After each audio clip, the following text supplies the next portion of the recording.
Okay, so before this video starts, I just wanna say that this isn't my story. It's a fanfic. The link will be in the description, which will have other links as well. Also, with these videos I don't listen to the videos I upload, so if there is anything that is too bad or explicit for YouTube, then let me know and please timestamp it. Anyways, let's get into the video. Hello? Anime demigod. Here? 7.5 years after the Kyuubi attack, Naruto Uzumaki was dashing through the forests outside of Konoha. Why, you may ask? The reason was because he had no choice. In order to protect his home, he had to abandon it. Flashback. Naruto had just finished his daily practice with his brothers Shisui and Itachi Uchiha. The 7-year-old was often protected by the two Uchihas from the scorn of the villagers. The two teens were the ones Naruto trusted the most, even more than his so-called JJG the Hokage. Ever since he turned 4, Naruto had worked with the two, learning everything from survival and life skills to the ninja arts. See, Naruto was a certifiable genius, but due to the villagers' hate, everyone but Itachi and Shisui saw only Naruto's mask. He was a mid-chunin level in every regard, but to protect himself from not only the village but also certain parties wanting to use him, Naruto acted a buffoon. In the academy he couldn't pass a simple geography test or name the 5 major villages. In his lessons with Itachi he knew extensive history on all of the shinobi villages and the basic security breaches of each memorized. Having 2 Umbu captains as senseis pays off. In the academy Naruto couldn't create a simple bushin and didn't know what an elemental affinity was. With his brothers he learned the Kage Bushin when he was 5 and had mastery over wind and was working on the second step of his fire affinity. The third Hokage knew Naruto hung out with the two Uchihas but believed he just worked on tracking and trap skills. His pranks showed his mastery in those fields. I wonder what kind of ramen I should have tonight, our hero wondered aloud, sounding like a dimwit, when in actuality he was tracking the movements of a shadow that had been tailing him for the past hour. Deftly maneuvering to an abandoned training field, Naruto dropped the ruse. Shisui, I know you're there. Why are you stalking me? He called out to the darkness. A second later and a smiling Shisui appears in front of him. Good sensing skills, Gaki. You made sure to appear nonchalant as you led me to a place of your choosing. Most Umbu have nothing on you in tracking and traps. At this Naruto smiles, pleased by his Nii-san's praise. However, he continued, don't get cocky. As shinobi we must always improve ourselves for the sake of the village. Shisui continues like this for a few minutes, talking about the shinobi way and how it was his duty as not only a Jinchuriki but also the son of the previous Hokage to protect Konoha. Yes, Naruto knew about the Kyuubi and his heritage. Contrary to popular belief, Naruto was very good at piecing the truth together. By seeing the way the third looked at him, his birthday, and the picture of the fourth in the Hokage's office, Naruto has able to discern exactly who his parents were. And any moron would be able to piece together that they were a Jinchuriki simply by seeing the seal on their stomach, their birthday, and listening to the villagers calling them Kyuubi brat. That, and the fact that Naruto was an intermediate level Fuinjutsu user. Shisui and Itachi confirmed it when he confronted them about it after his 5th birthday. They were worried about Naruto hating his father and the village for his hellish life, but instead Naruto proved he was already a shinobi. Flashback within a flashback. It's settled then, Naruto states. Itachi and Shisui hitch their breaths, fearing the worst. I'm going to protect Konoha till the day I die. My father wanted me to be seen a hero, but that's not happening. So instead I'll be a silent hero, protecting Konoha even if I die in a ditch somewhere doing it, never to be thought of again. I'll still be Konoha's shield and hero. I swear it on my Nindo, my ninja way. And with that Naruto sliced his palm to signify his oath being worth his blood. Both Uchihas were amazed. Here was a boy who had every reason to turn his back on the village, proclaim on his Nindo that he would protect it, even if he was seen as nothing throughout the entire village. Shisui takes out his kunao and slice his palm, letting it drip onto the earth. I stand by you, little brother. I promise to put the village first, and do whatever it takes to uphold Konoha's will of fire. Itachi does the same, adding, to be true ninjas. That is our dream. Back to regular flashback. After that day Naruto's training took off. The boys snuck into the Namikaze house the next month, and through the use of Sealing Scroll, Naruto had a treasure trove of ninjutsu, kenjutsu, fuinjutsu, chakra control, genjutsu, and taijutsu. Itachi and Shisui learned all they could from the scrolls as well. By the time of the start of the story, Naruto had mastered the Rasengan as well as the Hirishin, but only through the use of Konoha with seal tags. He couldn't create tags on the goal like his father could, but he was getting there. Now both Shisui and Itaka carried the special Konoha with them at all times, just in case. Along with those, Naruto could use multiple wind and fire techniques, the basics of the Uzumaki Kenjutsu style as well as a few simple genjutsu, though that was hard before he struck a deal with the fox to stop messing with his chakra control in exchange for sensory access. The two have since become great friends, and Naruto learned a lot from Kurama, Kyuubi's name, including the fox summons, and I plan to cover this in future updates, but I am trying not to bore y'all with the story setup. Naruto. The tone in Shisui's voice brought him back. This was his serious tone, one used more and more as of late due to the Uchiha's planned coup. You know how Itaki and I have been trying to figure out the coup plans in order to stop it. I nod, now excited to hear any news on the wayward clan's intentions. If things didn't improve things soon, then they would have to go with the Hokage's and Danzo's plan, assassination, and then blame one of his nii-sans in order to prevent a civil war as well as other nations taking advantage. Well, good news and bad news. The good news is it revolves around one person, so stopping that one person's role stops the coup. The bad news is that person is you, Naruto. My eyes widen as Shisui continues, his eyes pained in the moonlight. Little brother, I have to ask, do you love Konoha? I nod with conviction. Then, you must abandon it. What? I shout, unable to hide my horror and confusion. Abandon my home? How would that help? Except by having me leave for an indiscernible time period allows you and Itaki nii to quietly change the Uchiha leadership and ideals. It saves Konoha by preventing a strong shinobi clan being lost forever and prevents war, I say with dull eyes. Shisui nod, grim. You are right, little brother. I don't want to ask this of you. If you don't feel up to it, tell me and I will take the fall for what must be done. I look up to see Shisui's eyes. His dark orbs hold pain and resignation. He accepts that he might have to be a kin killer, the lowest of the low. I can't let that happen. We are going through with this crazy plan, aren't we, kid? Kurama's voice rings out in my head. Good, he says, startling me. Traveling will do you good. I can teach you so much more where you don't need to hide behind a stupid mask. Heh, we should go missing nin hunting on our travels, build up your experience. I mentally nod, grateful for the advice of my closest friend. I'll do it. My voice rises with convention, and I can see Shisui.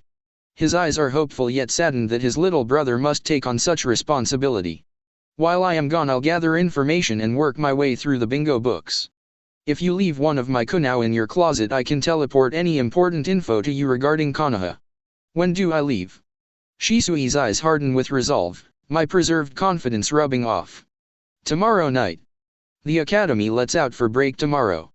So, you can sneak out to the forest and meet Itaki. He'll have everything you need. I placed Hirishin Konoha in Wave Country on my last mission as well as in the Land of Winds and the Land of Birds. You can teleport to one of those spots. It will be 2 days later that Itaki and I will report you missing after not making practice. The Uchihas will not be able to go through with their plans. However, you will need to make it look like you ran away to avoid the hatred here. I know I am asking a lot, but no, both Itaki and I are so proud of you, our little brother. Tears spring to my eyes, but I wipe them away, wanting to be strong. That night I go for my last bowl of Ichirakus with one of my most precious people. Next day. Naruto, after going through his last day at the academy, feels his stomach drop as he walks through the town, knowing that it could very well be the last time he saw home. Kit, stop fretting. You know I won't let you die. I bet that within a year things will smooth over and you'll be able to come back. Speaking of which, a magic square rock is at your 6, Kurama states, amused. Saru, rocks aren't square. Naruto states as Konohamaru, whom Naruto calls Saru, jumps out. You always catch me, nii-san. The 4-year-old jumps excitably from foot to foot. nii-san, let's play ninja, alright, alright. Naruto is about to decline in order to continue his solemn walk, but thinks better of it. Alright, sure, my foolish little brother, Naruto teases as he pulls an Itaki. After meeting Konohamaru a year ago while Naruto stayed in the Sarutobi compound after a vicious beating, Naruto promised himself to always protect his little brother figure and help him in his dreams. The two run off to the academy training grounds, intent on having a blast. "Hey Nii-san," Saru says after hours of playtime, "you know how you always say to have a dream and to strive to protect the village?" I nod, wondering where this is headed. "Well, I finally have a dream. I want to be Hokage. That way I can protect everyone and have everyone know who I am, not who my grandpa is." Saru's eyes burned with passion, and Naruto couldn't help but feel he wouldn't mind following his little brother into battle one day. Ruffling Saru's hair, Naruto smiles, a gentle real one, not the mask fake ones most people see. "That's an admirable goal, Saru. I can see myself following you one day, if your will of fire burns as bright as I see it now." With that, Naruto brushes off his orange sweatpants and heads to his apartment for the final hours, leaving Konohamaru to look at him in admiration before an Umbu escorts him home. Little did Konohamaru and the Umbu know that Naruto had put a delayed seal on his neck after ruffling his hair. It would be released 3 days from now, containing Naruto's last words to his precious little brother. Present, heading towards Itaki and Shisui. "I can only hope one day you can see I did this for the right reasons, little brother." These thoughts plague Naruto as he approaches 2 familiar chakra signatures. As he gets closer, he sees the grim visages of the reason he is doing this. "I won't let your hearts go down a dark road," he promises himself. "Naruto, you ready?" Shisui's prompting causes the kunao of reality to sink in. I gulp down my apprehensions and nod. Over the next 30 minutes Shisui goes over everything in my bag I was to take, from all the scrolls, sealed in one bigger scroll of course, to the bingo book and gear to clothes and a month's worth of ration bars. Itaka through all of this stays silent, but I can tell through his whitening knuckles he is fighting to keep calm. Finally it was time to leave. I changed out of my old clothes, giving them to a clone to take them inside the land of stone before dispelling, which will no doubt lead to Sarutobi believing I died or was taken. Nii-sans. The word hitches in my throat, but I fight to continue evenly, like a proud shinobi. In a month I will teleport my status and will check about once every 3 months after that unless I find something interesting. Both nod with proud looks in my eyes. So while I'm gone, kick some Uchiha elder ass and keep Konohamaru safe. Please. I trail off at the last part and both nod, promising to protect him to the best of their ability. "Little brother, kick some ass out there, alright." Shisui jokes and fist bumps me, solidifying our bond. "Little brother, until next time, I will keep Konohamaru-kun safe for you," and with that and an affectionate poke on the head I take a step back from the 2 most influential people in my life. Turning around, I hold up a thumbs up and with a quick flash I'm gone. The only thing marking I was ever there was the kunao and 2 heartbroken teens. Looking at each other, the 2 Uchihas set off to prepare for the backlash and bumpy ride the next few years were sure to bring. Just outside Wave. Flashing that far for the first time makes me dizzy, and while my stomach settles I sit down, knowing that a boat to take me into the country wouldn't be there until mid-afternoon, almost 12 hours.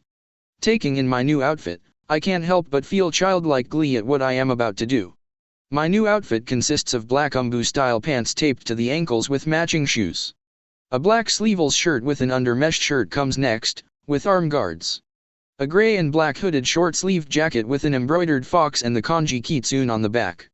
Finally a black face mask, think Kakashi, covers his whiskered face, completing his new life as the guardian kitsune, Konoha's hidden protector. 2 weeks after leaving. I knew getting away and starting a new life would be relatively easy simply because of my kunao, but this was ridiculous. Not once have I been questioned besides the odd kitsune. Weird name. Civilians really need to be less trusting. After traveling to Wave I heard about Ushio, the hidden whirlpool village, said to have been the home of my Uzumaki clan's roots. The locals warned me against going, saying the 3-day walk and 2-day boat ride through the rapids was suicide. Luckily I scoffed at their warnings, left a kunao in a very secluded spot in the surrounding forest, and took off. Now, after asking, bribing, threatening, I managed to secure a boat and am currently standing on the threshold of my ancestors' home, the boatman quickly leaving after muttering about, "Damn midget kitsuns, always so demanding." I grow a tick on my forehead, not that he sees due to my hood. Oi. I am not short. I am vertically challenged, yes I know Gaki. He says, waving as he sets sail. I smile despite myself and wave back.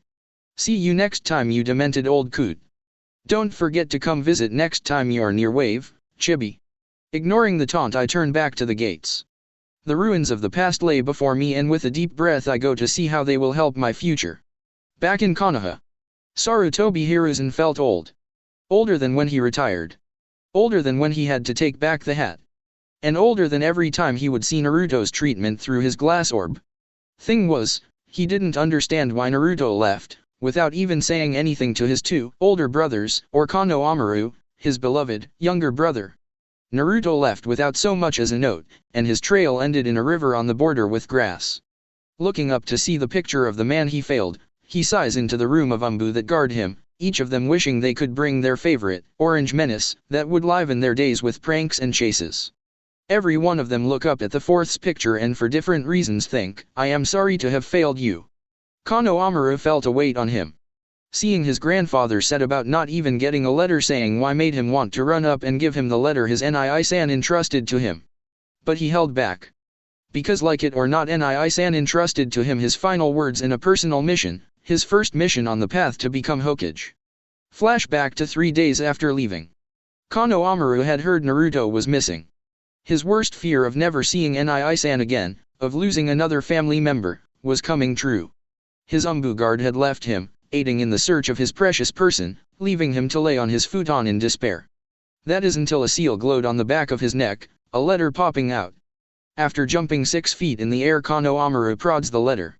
His suspicions almost cause him to yell for his grandpa or one of the guards around the compound. That is until he see the name on the letter. Saru. His Nii-san's letter.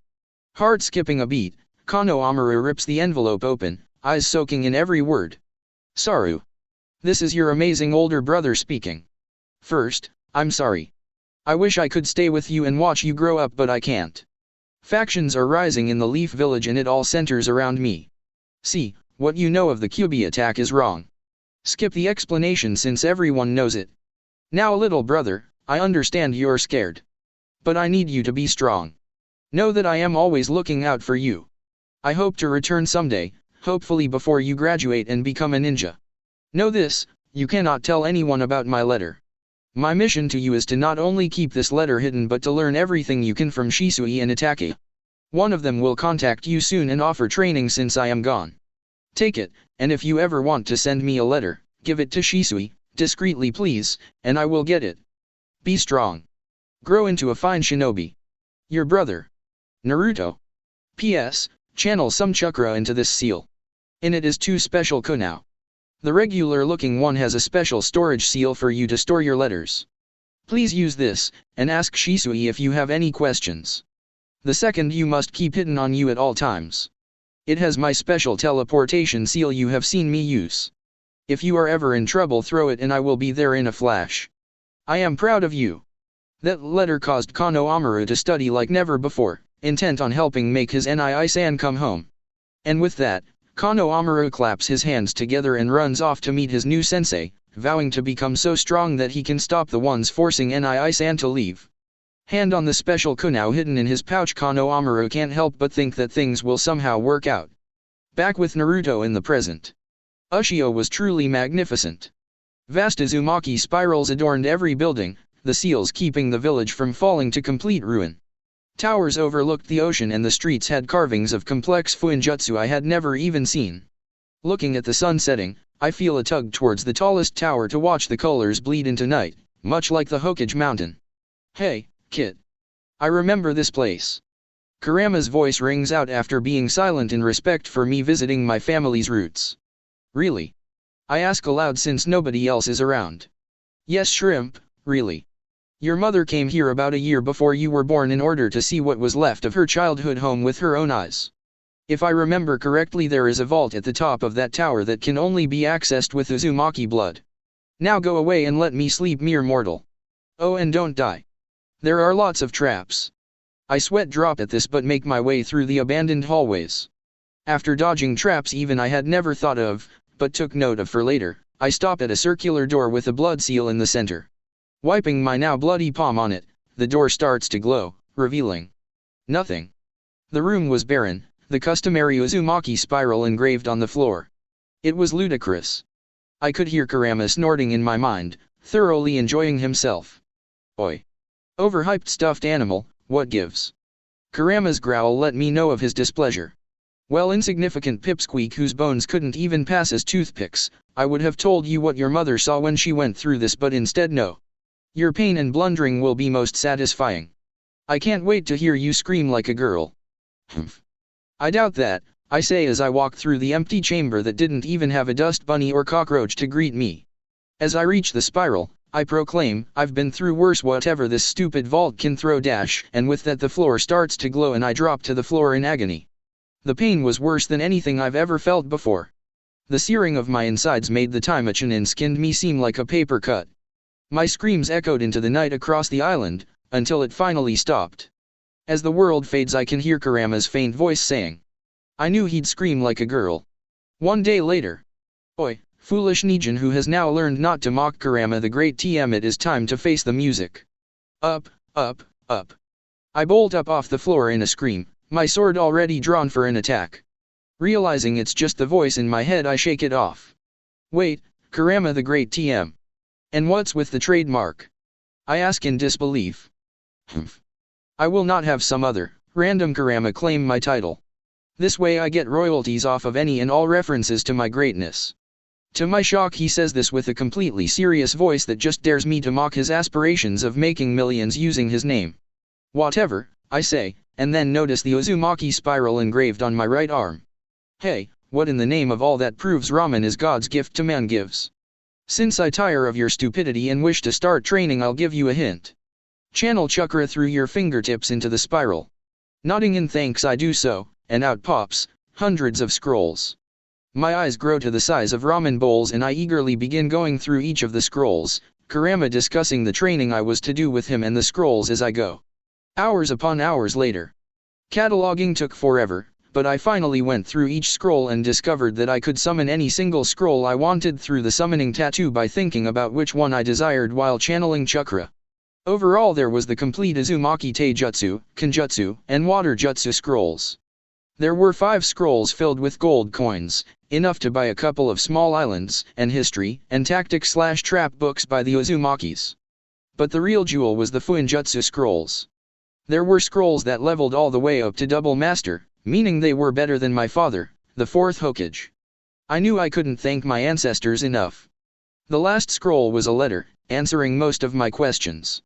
Dear future descendant. Congratulations on being proven to be a main branch Uzumaki.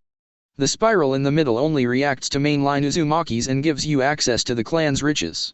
I write this as the battle wages on outside the door. I fear the Uzumaki guts to never give up TM will not be able to save us this time. It is my dearest hope that Kushina's line will survive as she is in Konoha and comes to seek out their heritage.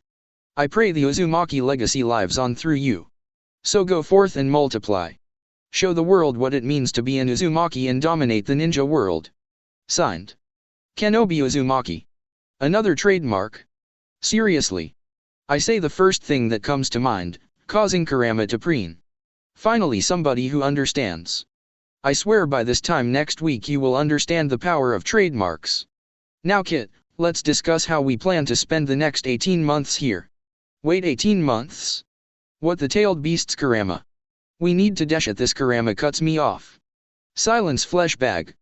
18 months is necessary in order to get you up to snuff. By staying here that long I can properly train you in the Kitsune styles while you work on learning those Uzumaki Kenjutsu, traps, and sealing scrolls. I expect you to be a pre-master by the time we finish here.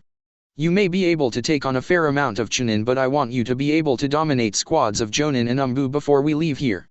Plus it will allow your trail to go cold and, if you work hard, I will allow you to sign the Fox Summoning Scroll at the end of the 18th month. At this Naruto perks up. He knew he needed this training period. With his legions of shadow clones he could fit in over a decade of study in a year and a half. Nodding his head in accent he puts his hands in a familiar sign, summoning over 1,000 clones. As they split into groups Naruto couldn't help but feel giddy. Konoha, Shisui's room, time of first check-in.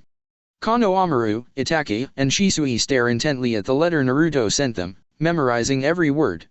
Naruto had figured out how to rig a transport seal to where he could send the letters into the closet without him, and they could give him any letters instantly as his seal was on his right wrist. Crouched together they couldn't help but face fault at his introduction. Dear tiny insignificant I mean brothers. He's been spending too much time with the flea bag, Shisui muses. Oi, who's he calling, insignificant? I'll show him insignificant when I become Hokage and call him back to the village only to do D-ranks for a year. Both Uchihas wince in sympathy for their blonde brother. At Ushio, same time. Naruto feels a shiver run up his spine, causing him to mess up the seal he's working on.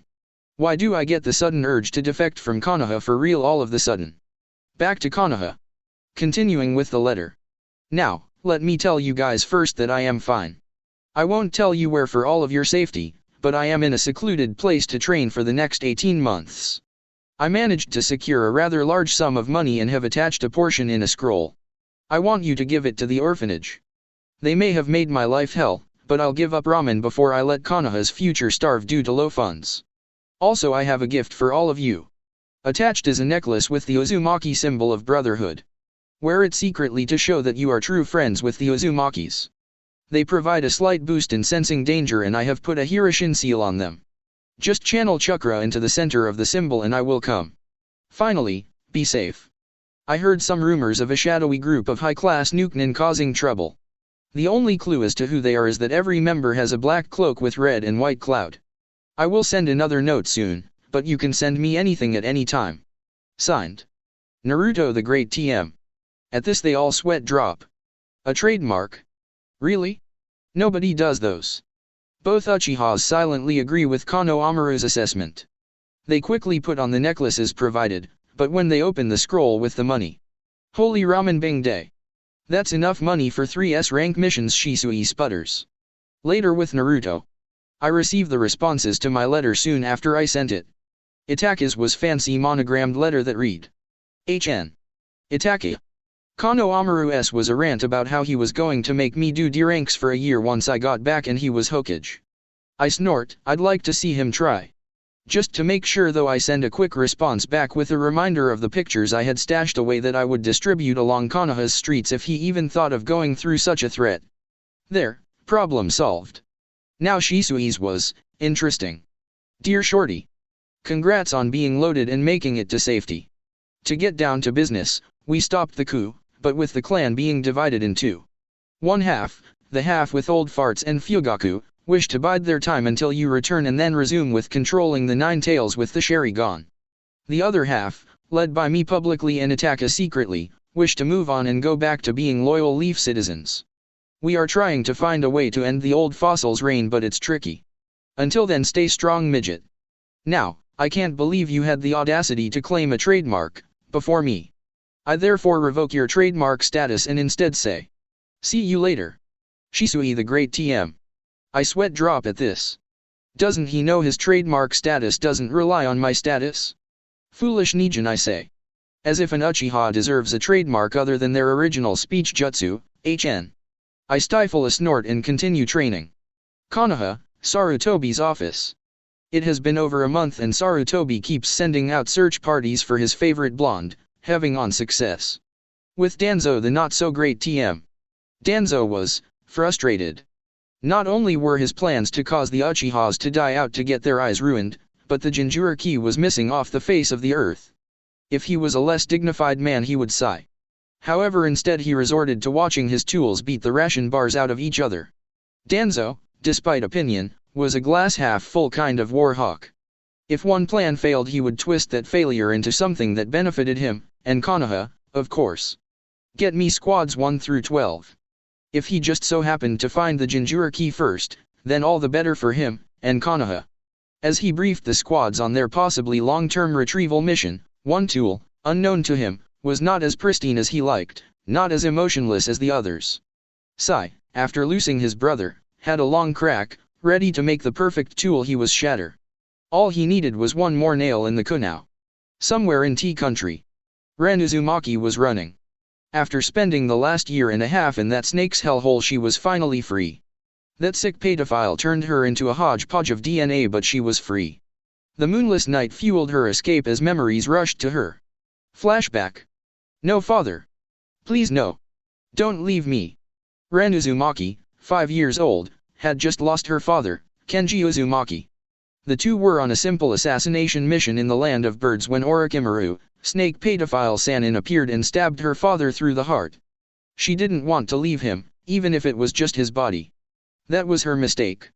Before she could leave, a chop to the neck seals her fate as an experiment for the next year and some months.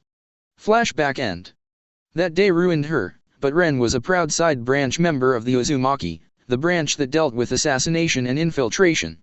She wouldn't sit back and cry about her past, but make use of what Orochimaru forced upon her to end him. Oh, the irony. She was looking forward to it. Reaching a cliff, Ren doesn't stop, doesn't think. She jumps. And spreads her wings wide, soaring up into the night air. Her instincts as an Uzumaki pulls her to Ushio, towards where her ancestors served and lived. Gliding there, Ren allows all that Orochimaru did come to light. Her fox ears, tail, and bird wings. These she promises to use to never give up, and find her lost clansmen, and then kick Orochimaru's tongue back to the clan wars. Later, Ren would realize that the forest calling to her below spoke of the last experiment Orochimaru did, the reason he thought she was dead and thus left her room unguarded and unlocked, allowing her escape. Ren was the second Mokutan child. 2 days later. Ren was confused. Her instincts told her to bank right, when Ushio was clearly left. After ignoring the pull for an hour, she finally relents. And boy is she glad she did. Are those foxes with swords? 18 months later. I was pumped. Finally I was going to summon, and the first ranked fox I summoned was supposed to be my familiar. Pouring a ramen buffet worth of chakra, a large puff of smoke appears, revealing a girl. Another cliffhanger. Sorry, but tomorrow I will probably post chapter 4. So how did you like it? I was listening to the Naruto battle soundtracks while writing and it got my blood pumping, so I couldn't stop spitting out the story. Anyway, I put some more humor into this chapter because these filler chapters are too dull without something to spice them up. Now I promise there is a reason I suddenly decided to pick on trademarks, but that is a personal inside joke for another day.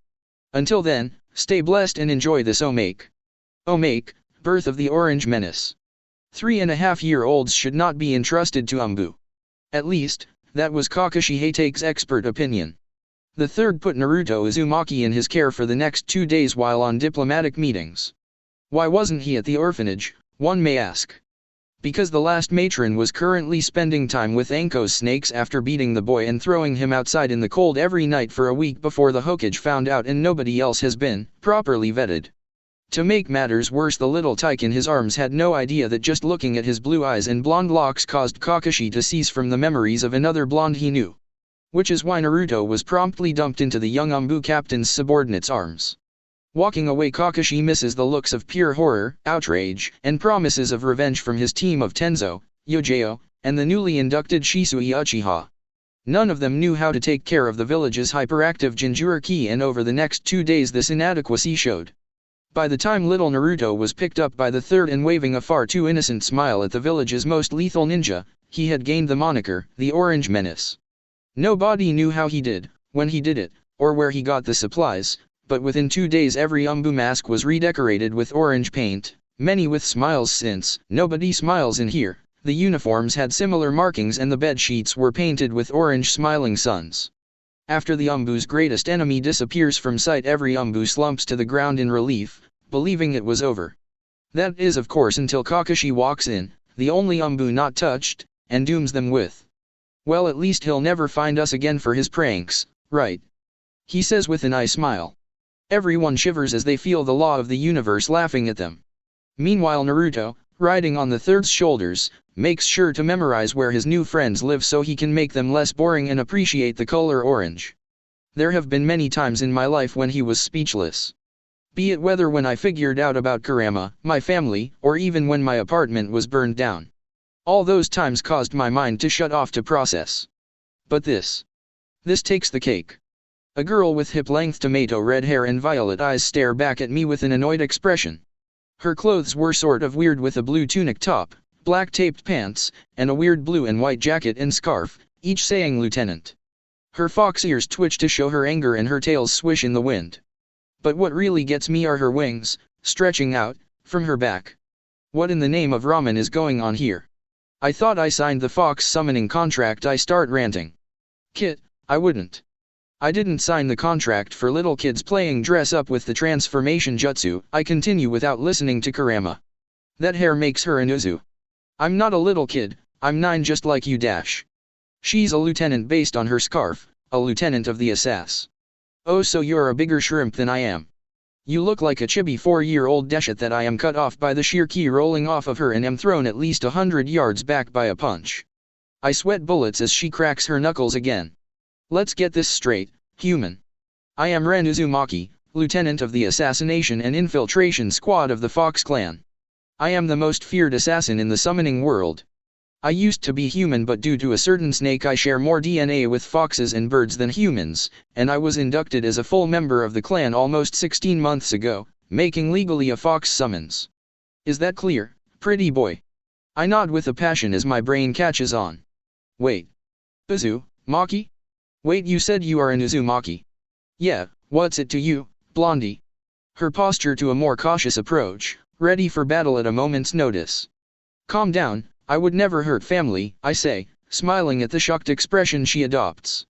You're an Uzumaki too, she asks. I nod. What branch? Main one. I reply in surprise. Most Uzumakis our age wouldn't know even to ask that. My surprise is increased when she then attacks me in a hug. Finally I found a kinsman. I am Ren, as you know, but I was born from the assassination side branch. I cannot believe I got summoned by a kinsman. By the time she finishes, tears fall down her face. From the look in her eyes as she wipes them away, I can guess crying is something she hasn't done in a long time, possibly years. Well then, cousin, let's bond over ramen and fresh fish. Now I first want to know why you have animal features and how did you join the Fox clan? Well, she says, I joined the Fox clan about 18 months ago. Flashback. Are those foxes with swords? And multiple tails? Ren couldn't believe her eyes, instantly zipping down to the clearing below, the earliest signs of morning twilight illuminating the world. As she gets closer, it becomes clear the foxes, numbering somewhere in the 20s, are in battle against at least 50 snakes. Ren never liked those who ganged up on others. She remembered the stories her father would tell about how the only way the Uzumakis were wiped out was through a combined force of 3 of the big 5 nations, outnumbering the Uzumakis at least 20 to 1. However, like the Uzumakis facing death's door, these foxes, who were obviously a summons clan, met the snakes head-on valiantly, never flinching. Even the obviously new one, a white fox kit the size of a kitten and one tail, fought 2 medium snakes without falter. Making a decision that would change the course history, Ren dives down. Right into the largest clump of snakes.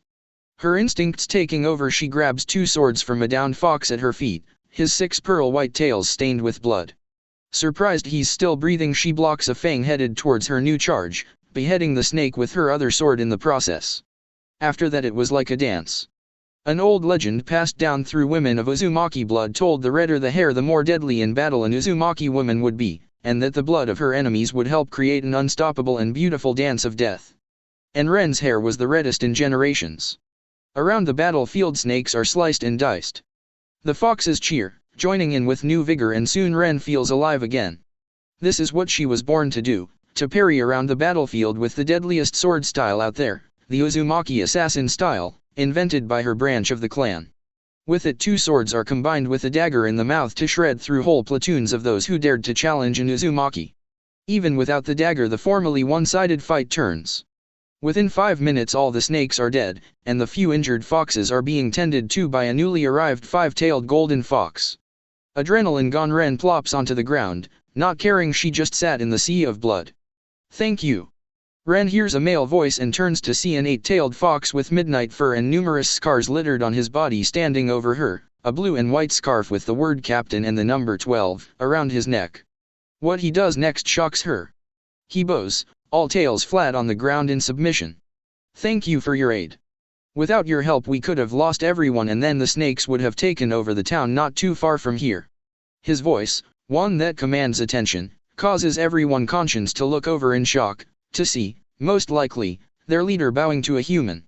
A human that just tore through snakes like butter and has both fox and bird features, mind you, but still a human.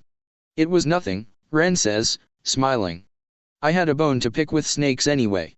A certain snake caused me to look like this, gesturing to the ears, tail, and wings, and I haven't had a fun battle in almost 2 years. Realization dawns on all the foxes around me.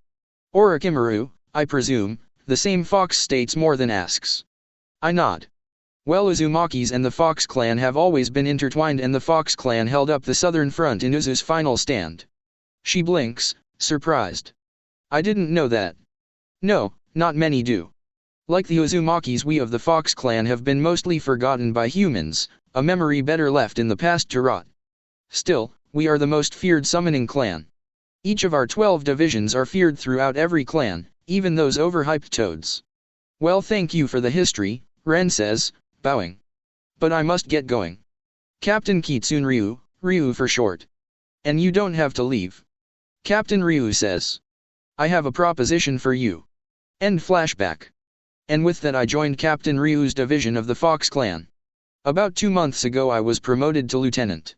Ren finishes her tale, fingering her own scarf. A million thoughts and questions form in my head, and I want to interrogate her about the foxes, her origins, Orochimaru, and other random questions. Instead I smile. How would you like to go on an adventure, Ren? I receive a smile, telling me all I need. 1 week later. We jump through the trees, heading towards the center of the land of Bird. I had teleported us there a couple of hours ago after hearing a rumor that a C-class missing leaf ninja had set up shop in a slave trade center there.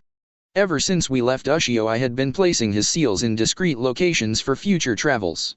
I had finally mastered Hiroshin's final form 3 months ago.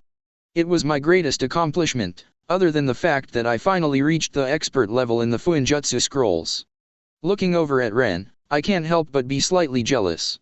She started at the pre-beginner scrolls last week and was already at the advanced beginner scrolls. That kind of progress was unheard of, even for an Uzumaki. She was a master at the Uzumaki Taijutsu and assassination-style Kenjutsu, could beat just about anyone with her poisons then fix them up good as new with her medical ninjutsu. I'll admit I was jealous. Foolish fleshbag. Kurama the great TM have said your progress is satisfactory. Yeah, but still nothing. You are an expert level, bordering on pre-master ceiling. You are a master at wind and fire manipulation, and working on the second step of water manipulation. You can use 2 tails safely, yet you can kill most jonin with your Kenjutsu and Taijutsu alone, and don't get me started on those ramen demmed chains of yours. I nod, knowing he's right. Ren notices this and smirks. Hey ramen freak, talking to the teddy bear in your head. He is not a teddy bear. I am not a teddy bear. We both scream at the same time. Ren's smirk grows even wider and I can only sputter out. Well, at least I don't look like I'm 5, to which Ren coolly replies. Yeah, because looking like you're 7 is such an improvement. I face fault at this and am about to argue when Ren holds up her hand. We're here, she says quietly. Below us is a clearing filled with humans in shackles. The people, all dirty and hopeless looking, don't even notice when the pig who enslaved them appears, his leaf headband scratched through and his beady black eyes searching the trees. Kensuke Matsumoto. It was the beginning of the day I finally grew up. It was the day I took a life. And he was staring right at me. Kensuke Matsumoto. It was the beginning of the day I finally grew up. It was the day I took a life. And he was staring right at me. Well, are we going down there? Ren asks after an awkward silence. Her Tori mask looks impassively at me, but I can tell she's impatient. Figuring it was best to not keep someone so well versed in the religion of killing things with long sharp objects waiting, I nod. Before I can finish bobbing my head, she's gone. 30 minutes later. Ren stands over the barely recognizable body of Kensuke, anger slowly dissipating. The plan was to lure him away from the prisoners and take him out before moving on to the dozen bandits he employed. However. Flashback. I sigh, following Ren down, and land right in front of our target. Now I just had to taunt him into following me while Ren mows through the lowlifes he controls. I open my mouth to introduce myself and start the goading. According to his file, he had lost his parents to the Kyuubi attack, so if I hinted at my identity and then killed him, well, psychological warfare were my favorite lessons with Itake. In Konoha. Itake sneezed, interrupting his favorite pastime, tormenting the elders of the Uchiha clan. Damn, Naruto must be thinking of me. Maybe I should put him in the ramen crisis genjutsu again. Heh, that will show him. Meanwhile, the elder in front of him started sweating bullets at the manic glee manifesting itself on the most stoic Uchiha in existence. Oh, the horrors he must be planning for him. I'll talk. I was the one who thought up the coup. Itaka blinked in confusion. I was just about to question your reasoning as to why you cut down on my Pocky budget. Back with Naruto. Just as my mouth is opening, Kensuke seals himself a fate worse than death by doing the one thing even the Kyuubi wouldn't do. He grabbed Ren's tail. "So soft. Yes, you'll make an excellent addition." Kensuke didn't seem to notice Ren's killing intent focused solely on him. "He's dead," I mused dryly. "That man, his bravery will be forever remembered by Kurama the Great TM for doing something I would never dare do." "Don't touch my tail," Ren ground out. The walking dead man then further exasperated his dead man status by exclaiming, "So cute." "That did it." Ren snapped. And the most one-sided battle over stupidness I had ever seen took place. I'm just going to go slaughter some bandits. Have fun, okay. I bolt away faster than the green caterpillar alien after he hears about youth being sold in a can. My only response from Ren is a primal roar of woman's fury. End flashback. My musings are broken when Ren looks up at me and smiles. Her mask tilted off to the side, with blood splattering her cheeks as she grins like a maniac is enough to unnerve Shisui-Ni's friend Ibiki. Konoha. Ibiki is walking down the hallway after a particularly bothersome interrogation.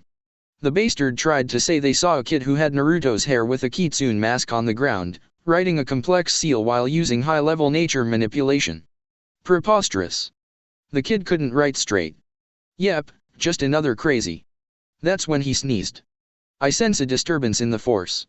A potential apprentice in unnervingness. Back with Naruto. The next morning we had helped ship all the people back to the surrounding towns to be reunited with their families. "Sir, how can we thank you?" "Yes, who are you two?" The questions keep coming and I hold out a hand to silence everyone. "My name is Kitsune Q snort from Ren, and this is Tori another snort, and I guess you can call us the Guardians." After they all left, Ren turns to me. "One of these days you will realize I am more fox than you. And one of these days you will realize that I am less bird than you, super midget." At this she only sputters. Being the boss of a vigilante group has its perks. Enter Itake. Wrath of the Pocky. Part 1. A 4-year-old Naruto was hungry. The shops wouldn't sell him anything, he already ate through his Ichiraku budget, and the old man was too busy for lunch. "Guess it's the garbage for me," Naruto mutters before bumping into someone. "Sorry," Naruto says quickly. The person, who looked like an old man on a child's body, nods. His hand reaches for his kunai holster and Naruto tenses, ready to run. Slowly the boy's hand pulls out a stick. Naruto's mouth gapes open and the boy uses the opportunity to stick the stick in. "HN good, yes? I have allowed you to taste God's gift to man known as Pocky-sama." Maybe it was the fact that the kid just claimed his food was better than ramen. Maybe it was because Naruto really didn't like sweets. Either way, the 4-year-old made a grave mistake using his next words. "PSH. This is gross. Ramen is a gazillion times better than that Pocky team." By the boy's now spinning red eyes, it was a grave mistake indeed. Inside the seal a certain 9-tailed fox begins sweating, fearing those horrible eyes. Damn, doesn't the kid know to never insult an Uchiha's obsession? At this, Kurama sends an impulse to run, praying his host wouldn't die that day. Konoha. Itake and Shisui were in a bind. They had the perfect way to solve their problem of the elders, political assassination. They even had the perfect method to do it, an untraceable poison that works over time to give the target brain cancer that results in a death of natural causes. Heck, they even knew where to get this poison. Lady Doku, translates to poison, according to the infallible Google Translate, in the land of bears. The problem was getting to her. Missions there or any missions there were rare, and waiting possibly months stalking the mission halls for one would seem suspicious. Itake was eating his Pocky without mentally worshipping it. Shisui hadn't made a sarcastic remark in 10 minutes. If only Naruto was here, they thought at the same time. Wait. They looked at each other with the classic Uchiha smirk number 3, in which I have come up the most amazing plan and you will bask in my greatness for it.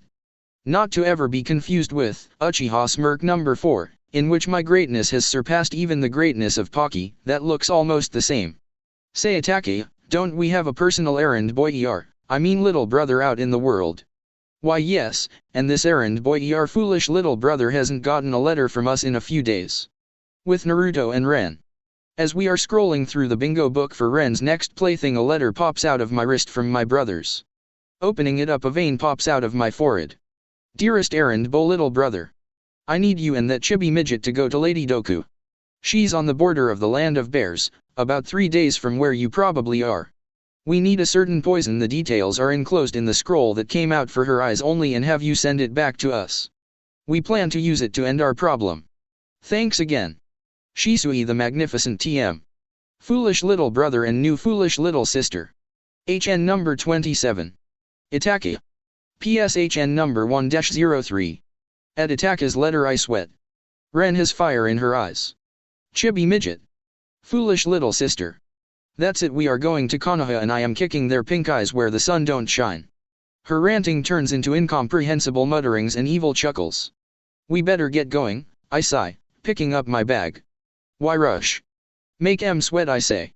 My head whips over to her in horror. Did you not read Itake's HN? Ren sweat drops. Why does a HN matter so much? At this I start rapidly ranting. All Uchihas are fluent in the tongue of HN, an accent of the smirk. Each one is so similar yet unique that they are numbered. Number 27 means, get it done now or else you will never see your obsession again. Obsession. All Uchihas have an obsession like no other. Itake Ni's is Pocky. His stupid little brother adores tomatoes. Shisui, well, he's obsessed with messing with people. Number 27 is not to be taken lightly. I can't lose my ramen. Okay. I'm afraid to ask, but what is 1-03? In a sagely voice I say it's the limited edition Pocky flavor he wants that is apparently on sale for a limited time in the land of bears. Don't worry, I'll teach you the ways of HN and smirk. Only an Uchiha can speak it, but anyone can understand it. Right, let's just go. Land of bears next day. Finally, we made it, just in time. I pant out between dry heaves as Ren collapses on the ground without restraint. Why, in ramen's name, did we rush here again? She barely makes out the words. Itake's HN 1-03 spoke of the urgency for his Pocky. Why are you so scared of Itake's Pocky obsession? At this I can only look at her with pity. After another 10 minutes of gasping like fish on the river bank, we struggle to our feet. Lady Doku's house, a giant tree with flowers growing over the bark in a greenhouse off to the side, is 100 feet in front of us. A sign hangs proudly that she is the exclusive supplier to all the daimyo's wives. Do noble ladies enjoy a game of political assassination or something? And why brag about that? Dragging our feet we reach the door and knock. Who dares knock on my door? A voice cackles out and I narrowly dodge a senbon shooting out from the peephole. Please, Lady Doku. I have a letter dash. Doesn't matter, I refuse to cover any orders. I'm retired and dash. From Itake and Shisui, I finish. At that the door flies open and I am pulled inside, Ren following close behind. Oh, how are my favorite customers? Are they here for another replacement? Did the last one get fireballed or electrocuted? She opens the letter, and immediately smirks. Oh, I see. Seems they want to poison the sucker. Perhaps the replacement I gave them a couple of years ago is too rowdy. My confused face mirrors Ren's. The old woman, wild black hair and a forest green kimono adorning her squat form, doesn't seem to notice and keeps ranting as she fills our order. I mean, honestly. My babies are so well behaved considering they are half cat demon. Why do the noble ladies keep buying them and then having the poor genin assassinate them before ordering a replacement? I can't tell you how many Taurus I have sold to your daimyo's wife. At this I butt in. You mean the demon cat of the leaf Tora? The bane of all genin, Tora? You're the one that breeds these little monsters. At this Lady Doku grins manically and nods. Ren looks at me in confusion, so I elaborate. Tora is a cat, a very loose definition of one, but still that has been the cause of every genin's worst nightmares. It is said that the terrors from having to catch that cat are worse than the ones brought from your first kill. The cat is known to be vicious in the field. Ren nods slowly, and then an idea seems to pop up, causing a look to spread across her face, a look more terrifying than when she finished with Kinsuke. Say, Lady Doku, I was wondering if I could purchase one of your babies? I enjoy a good bloodshed. At this I snort at the understatement and Ren shoots me a glare, so a partner that shares my interests would be perfect. Lady Doku looks at Ren with stars in her eyes. Yes, my new protege. I'll give you the meanest, most bloodthirsty monster I have. And I'll throw in my book on all the poisons of the world and how to use them to kill, maim, or worse. The two share identical expressions, and I fear a great evil has befallen the world. With Danzo. Danzo was unnerved. Never have his route failed so terribly. Report, he said tiredly. Danzo-sama, we have been unable to pick up any actual trail of the container. Squad 12 is currently searching through the land of bears and Squad 4 is joining them soon. We have heard of 2 children, one of whom was confirmed to have the container's hair color and age range, are heading there after saving a group of civilians from the missing Ninkensuke Matsumoto. If our sources are correct, then the container's next destination is Lady Doku. The she-devil that sells those demonic cats, Danzo muses. He knew it was a long shot that it was his, Konoha's wayward weapon. Once he captured the boy, he would ensure his loyalty, even if he needed to wipe his mind. Oh yes, he would have his weapon, all in the name of Konoha. Dismissed, he says, and the emotionless agent quickly leaves, finding himself feeling something he hadn't in a long time when he looked at his master's manically smiling face. Was it fear? No, more like absolute terror. With Naruto and Ren. I watch in slight fear as Ren passes through the cages of cats, ignoring all the sane-looking ones, until she comes across a black-haired kitten with white paws and red eyes. The kitten looked barely 10 weeks old, but it had on it chakra suppression seals and mani calories 6 inches thick. By the look of adoration from Ren, she found her soulmate. What terrified him more, though, was that the look was mirrored on the kitten. Kit, you have to stop her. We can't survive with 2 of them, and that kitten there is part of the Dark Nico clan. They can expand themselves to the size of me full grown and are crazier than Ren is in battle. Ren, I start coming up with a way to stop her new obsession. I know you want a partner, but a cat in the Fox clan. Isn't that against the rules or something? I mean, you are a lieutenant. Maybe we could have somebody from your squad join us. Plus it's just a stupid cat. Foxes are desh. I'm cut off by a dark aura surrounding Ren and the devil incarnate. Tears in her eyes, Ren grinds out. Naruto. I may be your familiar, but you will not deny me, Angel. She and I were meant to be together. If anyone in the clan has a problem with it, they can answer to me. I clear. I nod, brain completely ignoring her name for the little monster. Naruto. Oh boy, it was serious when Kurama called me by name. Summon Ryu. He's the only one to talk any sense into her. He's the oldest fox besides the 2 elders and I. Whipping through the hand signs, I call out, summoning jutsu, and Ryu pops out, looking like he had just woken from a nap. Hey Ryu, I say, snapping him from his stupor. I second. He calls, wide-eyed, and whipping his head around, his captain's scarf showing signs of drool. Noticing me, he relaxes. Naruto, thank Nacho Rabbits, that meeting was so dreadful. Where's the battle? Or perhaps a spar? I shake my head, amused. No Ryu, I didn't call you for battle. At this, Ryu's head drops. I called you here about your lieutenant. See, she found a kindred spirit. At this, Ryu whips his head around, spotting Ren and Angel snuggling together while looking through the poison book on the or worse section. This isn't good. That's the 3rd cat in as many months. He mutters. At my expression, he elaborates. See, Ren is obsessed with cats. Like, Uchiha obsessed. Problem is, whenever she finds a cat, she ends up killing it accidentally because it can't keep up with her.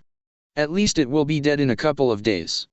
Only one of Lady Doku's demonic cats could survive, and nobody would ever be stupid enough to take her to Lady Doku. I start sweating, backing away from Ryu. He notices this and stiffens. You didn't, right, Naruto? Tell me you didn't. At my nod, he groans. As long as it isn't a Dark Nico, I can have it quietly disposed of. Dark Nikos are immortal, and even Lady Doku wouldn't be crazy enough to let her create a covenant bond with one of them. I sweat even more and point to Ren, who had just finished signing such covenant with the cat, Lady Doku patting them both on the ears. We're screwed, aren't we? On so many levels, fleshbag. If you'll excuse me, I need to go cry in the captain's den. Wait. Can't you just order her to not take the cat? I say with hope. At Ryu's horrified expression, my hope dies. Kit, telling a weak woman to do something is stupid. Telling a strong woman to do something is suicide. Telling an Uzumaki woman to do anything, well, let's just say reviving the Jubi, is less suicidal. And with that, Ryu ditches me. Naruto. Look at the new member of the Guardians. Naruto, meet Angel, the most sweetest, kindest, most bloodthirsty cuddly killer ever. Ren holds up the definition of an oxymoron, and I could swear the cat was smirking at me. Don't you love her? The way she said it though sounded ominously like it echoed back, you will love her or die. So I do what any man would do. I nod and say yes, of course. Angel is perfect. Ren's beaming and the cat's smirk made even Kurama pale. 2 hours later. Oh my sweet protege. Be safe and have fun on the or worse section of the book. But don't forget to branch out in your poisons. Somebody might want to help you test out your maim or death sections, and even though those poisons are not as fun, remember that the victim is always right. Ren shouts in unison with Lady Doku as Angel purrs in agreement. I nervously take the poison for Shisui and back away. Oh Naru-chan. Don't run off without a kiss from Auntie Doku. And I can send you with some beginner poisons to become immune to. At this I grab Ren and teleport us to a clearing 10 minutes away. Ren plops down with her poison and seals books while start writing a letter. Wait, both books? Ren, why do you have both books at the same time? At her bright smile I feel ignorance would have been bliss. Oh nothing, Angel just had a great idea about combining poisons and seals to create torture seals, battle traps, and pranks. May Ramen have mercy on the poor bastards. Wait, Angel can't talk, I point out. Yes, she can, Ren huffs, she can talk into my mind since we're bonded. She has great ideas on the skinning technique that I had never heard of. Now you aren't the only one with a voice in your head. Why do I feel like life on Earth has just been threat-ended by these two meeting? Odd, because I feel it too. With Sai. There he was, Sai's target. He had failed the search and capture mission many times since it began almost 2 years ago, but today would be different. Today Sai and his squad would take the Kyuubi vessel in and make Danzo proud.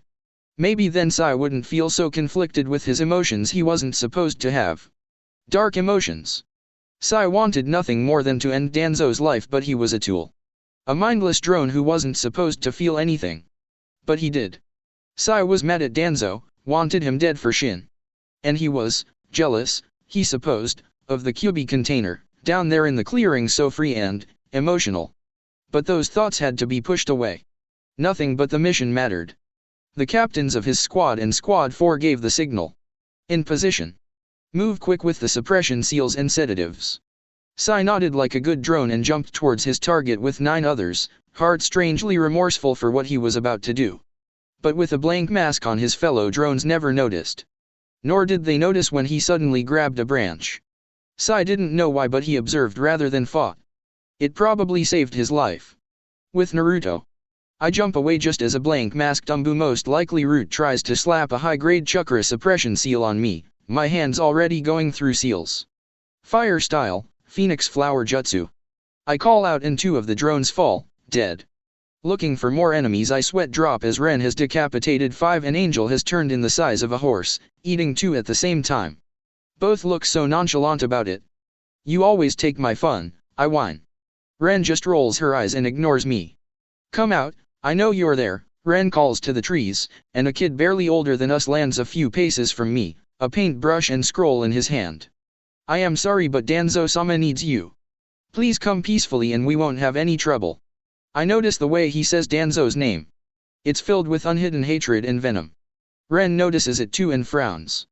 Hey, I may be wrong, Pasty, but you don't seem to like this Danzo guy. Why follow him? Ren asks, and looks at me meaningfully. I get it then. She wants to help him. At least we know she isn't a complete psycho. Yeah, I say, picking up the hint, why not join us instead? Being a drone isn't fun, and you won't have to follow a maniac anymore, until Ren reaches puberty, that is, I add mentally. The kid seems to hesitate, like he really wants to. But then his resolve hardens. I am sorry, but I cannot. Danzo has us on tight leashes. It is my fate to serve him until death, as it is yours to hold the Kyuubi. At this I frown. A tight leash? Unless, crap, he has the curse seal. Before I can inform him that I can take it off, the guy lunges with a tanto. We exchange blades, mere flashes in the fading sun. Each time we broke apart, my clones would send out jutsu, while he sent ink creatures that bypassed the fakes and headed straight towards me. An upper slice followed by a parry. A lunge and then propelling back towards the trees. 10 minutes of our dance and I find myself enjoying the challenge. But it needed to end. Both of us trying to maim, not kill, held us back, and the final clash of blades here would prove who was better. The guy's Tonto pushes me down, and ink critters scurry over my limbs before dispersing into vines. A little help here, Ren, would be nice. Ren snorts from her place, perched on Angel. But I thought that I ruined your fun. She replies, clearly amused. I take it back. You can have fun, okay? Now please. Help. I scream the last part as the guy pulls out another suppression seal. Before he can stick it on, he falls forward, Ren looking smug over him. Now, Ren says, perching over my still bound form, how about we take off Pasty's seal? Several hours later, with Sai. Sai slowly stirs, his head and tongue on fire. Blinking awake, he finds himself in a cave with his target and the she-devil, grinning at him. Welcome back, Pasty, the she-devil says. We removed your seal for you. No more mind subjugation or emotionless tool for you. Sai's eyes widen and begin to tear up for the first time in over 2 years. And, his target, no former target, for he no longer cared for Danzo, says, we have a proposition for you, want to join us? But I tried to capture you, Sai struggles out, not understanding the blonde one's words. PSH, that's all in the past, he says. You can't go back home because of Danzo team, and going at it alone would be suicide. Beside, if you come with us you can help protect the leaf from the outside. So, what do you say? Sai, in a moment of boldness, nods. I will join you, Naruto-sama. Drop the sama stuff. I'm not your master. My name's Naruto, and this is Angel. He points to the now tiny black kitten he could swear was smirking, and the psycho midget over there is Ren. Said psycho midget glared and then smiled. Nice to meet you, Pasty. At this, Sai is confused. He had read that friends often give nicknames to each other to show endearment. Was he a friend? If so, he must give an appropriate nickname to match. Putting on his best, fake, smile, Sai replies. I am Sai. It is nice to meet you, dickless, pacifist, and beautiful. At this, Naruto rages, Angel grows in size to accommodate her new meal, and Ren blushes. I think we will be best of friends, Ren proclaims. Though we have to work on your insults.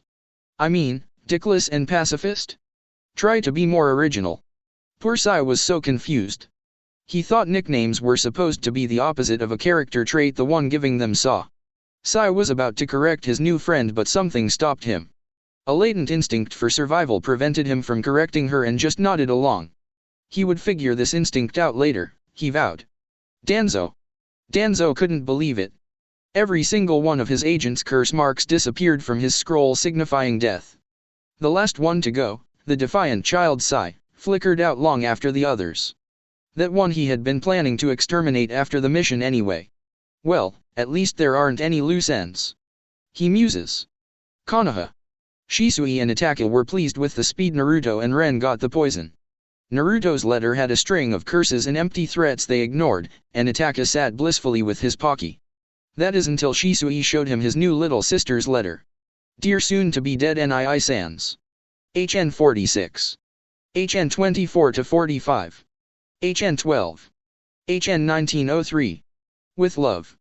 Ren Uzumaki. Angel. PS Smirk 32. Both paled. The picture attached of Ren and Angel sporting perfect Uchiha smirk number 4s only made things worse. Itake, I'm never making those two mad. Ever. Little sister Sama is scary. HN agreed. Sister Sama should not be messed with. Omake, Wrath of the Pocky PT2. Naruto ran. The crazy kid with the spinning red eyes was worse than the snake lady with her dango. He even had a pin saying, Pocky is life, and another saying, death to the non-believers.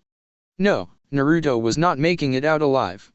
Jumping over carts and people in the marketplace and ducking into an alley seemed smart, until the kid locates him, muttering about how Pocky haters emit a disgusting odor. Preparing for the worst, he closes his eyes, and after a quick chop the world goes black. 2 hours later. Blinking awake, Naruto sighs in relief as he finds himself in Jiji's office on the couch. That is until he sees the crazy kid staring at him from the other couch. It seems you're both awake. Care to explain why you were terrorizing young Naruto, Itake? Naruto relaxes at his Jiji's voice. At least he wasn't alone with the psycho. HN. This one mocked my obsession. By clan guidelines I am obligated to end him, the newly named Zataka says in monotone. Naruto pales slightly at that. What do you mean by obsession? There's no way your whole clan is obsessed with Pocky. Naruto shouts. That is true, he concedes, and Naruto smirks. But every Uchiha has an obsession they develop. There's usually a celebration for its emergence. For example, my foolish little brother just had his. His obsession is avenging. Father is so proud because it fits with his obsession of revenging. At this Naruto was shocked, but his Jiji just smiled. Itachi, I cannot let you end Naruto's existence. He is rather important to me. At this Itachi's face falls. His first obsession cleansing and he would fail. However, if you were to, say, teach Naruto some of your skills, you could discuss the meaning of Pocky, how Pocky is better than anything. You know, defend your obsession and maybe get a follower. Itachi thinks for a moment before deciding. Yes, Lord Hokage. I shall teach Naruto-kun to be the best Pocky-praising ninja of the elemental nations. Itachi's gleam would haunt Naruto for years to come. Ignoring Naruto's protests, Hiruzen Sarutobi smirks at his successful plan. Naruto gets a teacher/older brother, Itachi gets to preach to someone about his Pocky-sama and Hiruzen. Well, if it all worked out, then Naruto would have a less expensive food obsession. If only he knew how futile that last one was. Konoha Academy, 2 weeks after Naruto left. Hinata was bored. Ever since her obsession went away, she didn't have anyone to project her stalker fantasies on, and, sorry for Hinata lovers, but I honestly don't like her that much.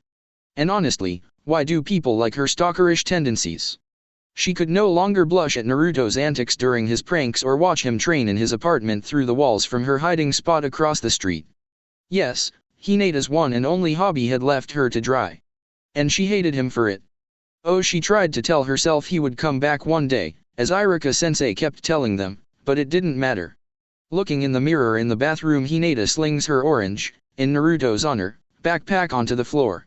Dumping it out, she throws away all of her memorabilia, the hair locks from his comb, his extra jacket she took from his closet after he left. She even threw away her portable shrine and photo album. Oh yes, Hinata was finished with Naruto Uzumaki and vowed to instead become stronger on her own. She didn't need a man.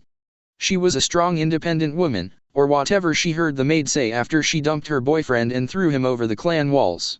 After class, Hinata walked around Konoha, intent on seeing what exactly a strong, independent woman was.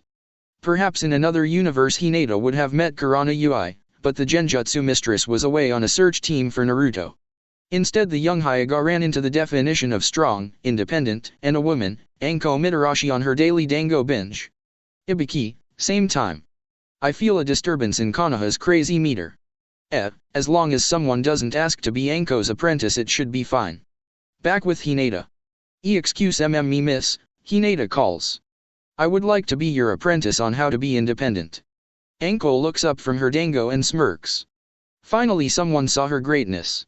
People quickly gave a wide berth as the snake mistress's manic chuckle rung out. Kano Amaru, 6 months after Naruto leaves, first day of the academy. 5-year-old Kano Amaru was walking into the academy extremely nervous. He was starting early and couldn't help but feel he wasn't good enough. All the other kids were bigger, stronger, and meaner. Kano Amaru almost backed away. His grandpa didn't want him to start early, anyway, he reasoned. What's another year or two? Sticking his hand over his necklace, he starts inching back. But then a voice whispers seemingly in the wind his Nii-san's words: protect Konoha. Become a Hokage. I would be proud to follow into battle. How could he be a Hokage? His Nii-san would be proud to follow if he was a coward. No, Hokages are strong, fearless, and never back down. With new determination, Kano Amaru marches into the school with a battle face that would make Uchiha Madara proud. Up in the tree, 2 Uchihas high five. Was the voice in the wind really necessary, Shisui? Itachi asks as he pops another stick of Pocky. Shisui sniggers. Of course. Now he's so confident that he'll walk in, make a fool of himself, get knocked down a peg after gaining a huge ego from working with us, and then learn to appreciate the values of losing. It's foolproof, he says, laughing. Famous last words from the Uchiha. That day even Itachi's blank stare broke a little. Kano Amaru, a 5-year-old, beat the 7-year-olds in everything, be it sparring, accuracy, traps, history, or obstacle courses. He dominated it all, and at the end of the day his head was held high in pride. Looking up at the sky he smiled. "Thank you, Nii-san, for your words." With Naruto. A sneeze rings among all the Naruto clones and the original. I feel I just got thanked or blamed for something Shisui did. He better not be causing pranks and blaming it on my ghost like Itaka caught him doing. 1 month later. "So what now?" I asked during a quiet dinner somewhere in the land of water. Sai was busy drawing and Ren was practicing putting nerve gas in a seal on her favorite bracelet that would release when she punched something. "We gave the poison to Itaki and he said it will take about 2 years for the poison to cause death by natural causes to most of the Uchiha Council. The last month Ren and Angel have basically taken out all our targets." At this both Sai and I send glares to Ren and Angel, who shoot back identical annoyed expressions. "What? It's not our fault you guys are too slow to get in on the action. And we always let you guys take out the bandits or save the people. We're just more skilled," Ren huffs, her ears and tail flickering in annoyance. At this even Sai's eye twitches. Over the last month his emotions have slowly resurfaced, but he still didn't understand all the social Ks. And thus, he blurts out. "Bloodthirsty rampages don't equal skill." In response he has to dodge several phoenix fire flowers. "Crap, how did she convince me to teach her fire manipulation and jutsu?" I shout while jumping over a stray ball of fire. "I believe, Dickless, that you fell victim to her most effective, puppy dog eye jutsu," Sai replies while continuing his escape. Finally having enough I jump between Sai and Ren, who had now pulled out her new favorite poison and grabbed her hands to prevent any more damage. Now, I think I have a solution to our problem." At this Ren looks confused and Sai had gone back to emotionless. "Well, Konoha wasn't built in a day. Now, all of us know about the Mist Rebellion going on, right?" Both nod. "And Ren, you love battling, right?" Cue both Ren and Angel's vigorous nods. I chuckle. "However, we are a team and both Sai and I need to gain experience so we can all enjoy a battle. So, what's your point?" "My point is that we should help the Bloodline Rebellion," I say, slightly peeved to have been interrupted. "That may be the best idea you've had, Dickless." "Yes. Please Naruto." I blink olishly at Ren's response, trying to remember the last time she used my name. I remember it involved a new medicine she wanted me to try, and after that. "Never use my name," I shudder, too many bad memories, and blanks in my memories. My fears are heightened at her all too innocent expression. "Sure thing, Ramen Freak." 1 week later, Mist Rebellion Camp. It had been a hellish week. After finding the camp using the tracking squad of the Fox clan, whose captain was now best friends with Angel, much to Ren's happiness and the squad's horror when Ren agreed to let Angel do certain missions with them, we had to sit through days of interrogations to prove we weren't spies for Yagura. Unfortunately, that meant the leader, Mei Terumi, now knew our real names and what we looked like, and not our aliases. While this was troubling for us, Mei swore to never reveal our identities if we stayed to help end the civil war. What made the week truly hellish, though, was Ren's now refusal to speak with Sai, after he blabbed how he chose nicknames. Flashback, meeting Mei. After traveling for 2 days on the trail and going through the camp guards, we were finally allowed an audience with Mei, the supposed leader of the rebels. Walking into a tent, all 4 of us bow in respect, even Angel, who was currently the size of a large dog. "Greetings, Mei-sama, we have come to assist in the rebellion to end Yagura's reign of terror. My name is Kitsune and my companions here are Tori, Ren, FYI, Kimono, Sai, means beast, and the mask is all black but with white around the eye holes, and Angel. We are an up-and-coming bounty hunting group called the Guardians," I say in the most formal manner I can. Only to receive a laugh from Mei, her long blue hair shaking slightly. "Oh, there's no need to be so formal with me, you little cuties. You 3 are obviously young and I hope to become almost like a mentor or friend to all my troops." At this rather friendly welcoming, Sai has to ruin it. "In that case," he says, stepping forward with another bow, "it is an honor working for you, ugly." A kunao drop could be heard as everyone's jaw hangs open, though ours were hidden by masks. I can only watch helplessly as I see my new friend be grabbed by throat, an angry Mei pounding him into the soft earth. "You think I'm ugly, little boy," she grinds out. Sai quickly shakes his head. "And no. You see, a book I have says to give fond nicknames to new friends and comrades by calling them the opposite of one of their defining traits. So for example, Kitsune Taeko is called dickless because I find him brave, while Tori is called beautiful because I find her visually ugly even though on the inside. At this he wisely trails off as Ren's hair starts swirling around her in fury. Instead of attacking him though, she just storms out of the tent with tears dripping out of her mask, missing his final word. Truly beautiful. Well, I'm delighted you find me the pinnacle of womanly beauty. Mei says after a moment, cheerful. After some interrogations we can talk prices. Walking out with some guards, Angel hisses at Sai once before going off to find Ren. Was it something I said? I just find red hair reminds me too much of blood, Sai asks, confused. I only sigh and sweat drop. End flashback. Well, my cute little guardians. I have 2 missions for you, so you'll need to split into 2 groups, I don't care who goes with which. At Mei's words Ren huffs and jumps on Angel's back, settling the matter. Mei nods in approval. Okay, so based on your skills assessments and the grouping I am having Tori and Angel hunt down my old flame, I mean the former Demon of the Mist, Zabuza Mamaki. He's currently in somewhere in the land of rock on some job. After you find him, convince him to join our cause and then use the seal Kitsune set up to let me know. I'll send you a new mission or orders to return then. Ren nods and grabs the scroll Mei holds out meant for Zabuza and to leave, Angel bounding off into the mist without a look back. I sigh, knowing that I have to find a way to get her to forgive Sai. Mei notices my distress and gives a sympathetic smile. Now, I know you can't use the Hirishin on the battlefield more than 10 times before getting sick, but we still have at least a year before the final charge takes place. Can I count on you to have it down by then? Seeing my nod in embarrassment she continues. When I had tested the Hirishin I found I could only use it 10 or 11 times in succession before I started becoming dizzy, a dangerous position on the battlefield. Good, now while you sort out your magic seals I want you and Kimono to capture us some supplies and take out a target. You see, there's a heavily guarded trade route under Yagura's thumb about 30 miles west. A tyrant named Geto, a multi-billionaire, will be traveling through that route with a caravan filled with weapons, food, clothes, you name it. Anyway, besides just stealing the caravan supplies and storage scrolls I need you to take out Geto. He's one of humanity's lowest scum and northern part of Land of Rock. A tan, red, and black blob fly high over the barren landscape after leaving the rebel camp a week ago, and anyone below would be oblivious to the heated conversation taking place between the apparent bird and the black blob on its back. I just don't get it, Angel. He's such a jerk, the bird bites out.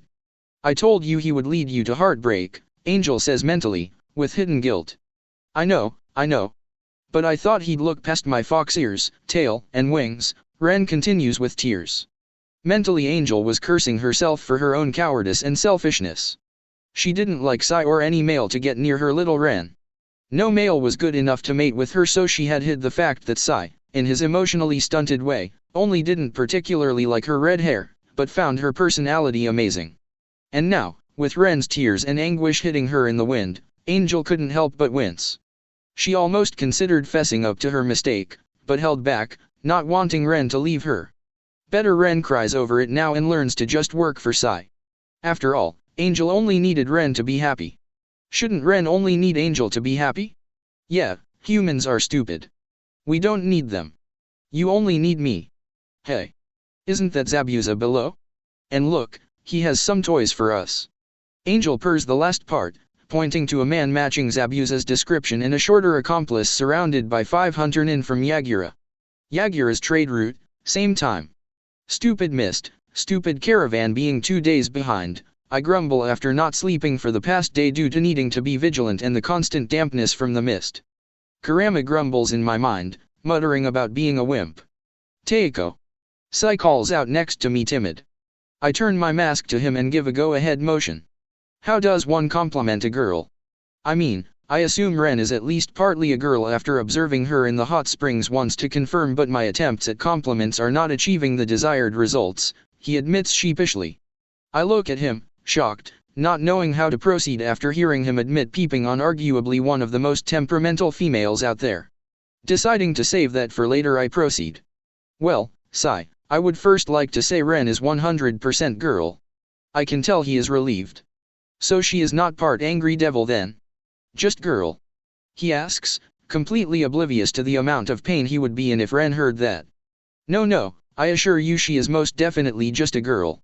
An angry, violent, and bloodthirsty girl, but still a girl.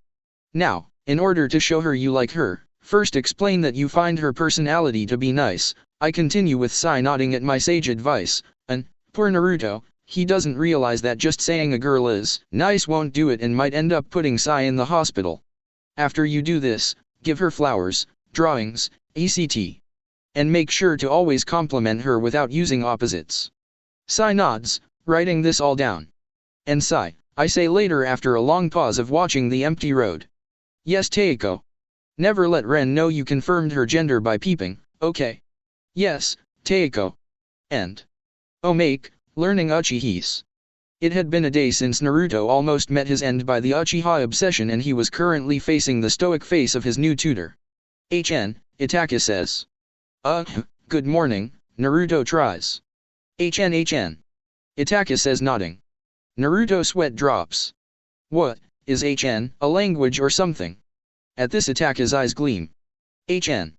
Yes, the most useful language out there and is known as Uchihis that is mixed with the grunt accent to create a true harmony of understanding. Itaka pauses, slightly out of breath from saying so many words at once. Naruto can't help but feel like this was some part of some sick joke. But then a book is thrown at him, the basics of Uchihis and Gruntinism for non-clan members and starts dreading Itaka's next sentence. And you are going to learn it, Itaka finishes with a smirk. Naruto can't help but weep at the unfairness of his life. The third Hokage watches the scene from his crystal ball and grins evilly. That will teach the brat to cause me more paperwork. Now if only I could beat this once and for all. He says, causing all the Umbu in his office to snigger silently. They were withholding the secret to paperwork for when the higher-ups managed to plan an organization-wide beach day. Now to make sure nobody in the future tells him the secret before them. With Ren in the land of stone, I know I said rock last chapter but I meant stone. Ren dive bombs one of the hunter nins after flipping the hood of her new cloak up. Naruto had given her a gray and black cloak whose hood would never fall, kind of like the Umbu masks, and the fabric grew in length until it reached her lower calves, hiding her tail and only allowing slits for her wings. Identity secure, she skewers them with her sword only for it to burst into a long instead. How did he sense me? Ren wonders as she dodges a barrage of Konoha from the escaped ninja. Forget that, kitten. I'm wondering where you ninja keep those logs. There's no vegetation for miles and he still found a perfectly portioned log. At least it isn't as ridiculous as the time we fought that target in the middle of the forest and he switched himself with an octopus of all things. You bit his head off before I could find out where it came from because it wasn't a summons. The Octopus clan doesn't have any summoners at the moment. True, that was odd. Look out. Behind you. Due to her internal talks and musings, the hunter ninja, now the last one as Angel had gotten one and Zabuza and his accomplice was finishing up the other three, was aiming for a decapitation strike behind Ren. The seconds seemed to slow and time looked to have stopped as Angel watched helplessly, knowing the blade would hit before she could reach her owner and friend. Ren could feel the swoosh of the blade, knowing it was the end as even Kawarami would be too slow. Giving a small smile to Angel, she accepts her fate. With Naruto and Sai. Our target finally shows up in an ornate carriage as the rest of the caravan is guarded by 6 of his thugs and 4 of Yagura's men. Nodding to Sai, the message that passes between us is clear, leave no one alive. I slash a nearby rope, setting off our ambush trap. A sphere of Konoha, shuriken, and rocks fly towards the caravan, taking out 5 of the thugs and 2 of the ninja. Jumping down in unison, Sai and I stick with sword thrusts and in my case shadow clones. While Sai takes on the final thug and Gato, who was now cowering on the ground pleading for mercy, I turn towards the final 2 ninja. It's just a kid, the one on the right says, a rather tall man with shaggy black hair and mint eyes. Yeah, May must be getting desperate to be sending in a 7-year-old. The second one says. My eye twitches behind my mask. I'm almost 10, I growl out, dodging the 2's poison senbon. Knowing I can't use most jutsu, Hirishin, or Rasengan, the first would damage the supplies and the other 2 were too recognizable right now. Before the final takeover, I put the cross sign out, whispering. Shadow clone jutsu, as 7 identical mess pop out and surround them. Unfortunately for me, my opponents are apparently not on the same restrictions as me and fly through hand signs, each calling out. Water style, water whip, and the shadow clones poof out of existence. Not missing a beat, I use the smoke to get inside their defenses and manage to stab the second one, obviously the weaker one, as even his senbon throwing had been sloppy and the water whip was wobbly in the throat. After that the last one and I exchange blow, with him knocking my sword away with a kick, heading towards my throat with his kunao. Just as it reaches towards my Adam's apple, a tonto bursts out of his eye, causing him to fall forward in a dead slump. Picking up my sword a couple of feet away, I look up to see the blank mask of Sai. Targets eliminated, Kitsune Teiko, he says as he wipes the blood off his tonto on the dead man's shirt. Good, I breath out, adrenaline crashing. Thanks for the save, Kimono. Looks like only one of the 7 caravans were destroyed. Let's seal the rest up and grab Gato's head. I heard he has a high bounty in several minor countries he's exploited. Also, that last ninja you killed looks familiar. If I'm not mistaken, his name was Takashi Taka, a B-rank ninja. I'm sure the rebels could use his bounty. Sai nods in understanding and the two of us work in silence. Back with Ren. As the blade reaches her throat, Ren takes what she believes to be her last breath. I'm sorry, Sai. Looks like I can't help you be normal. Sorry, Naruto. Looks like I can't help you achieve your dream of bringing peace to that village of yours. Closing her eyes, she bites her lip. Only for a tree to shoot out of the rocky wasteland.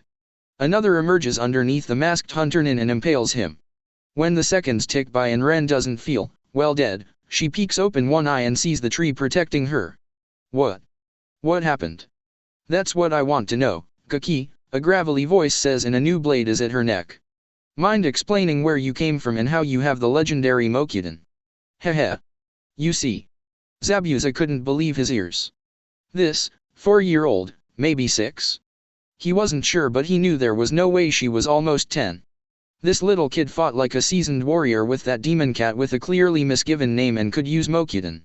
And was sent by his old flame ER friend to help with the resistance.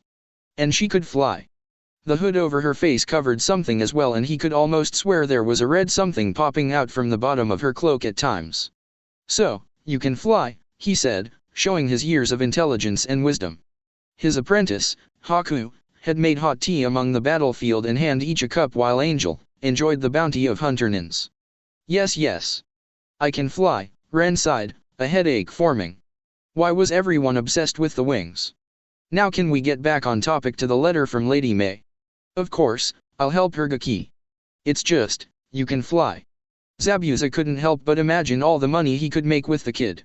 May's letter said she wanted him to train the kid while taking bounties and gathering the scattered 7 swordsmen and other willing fighters over the next 10 months or so.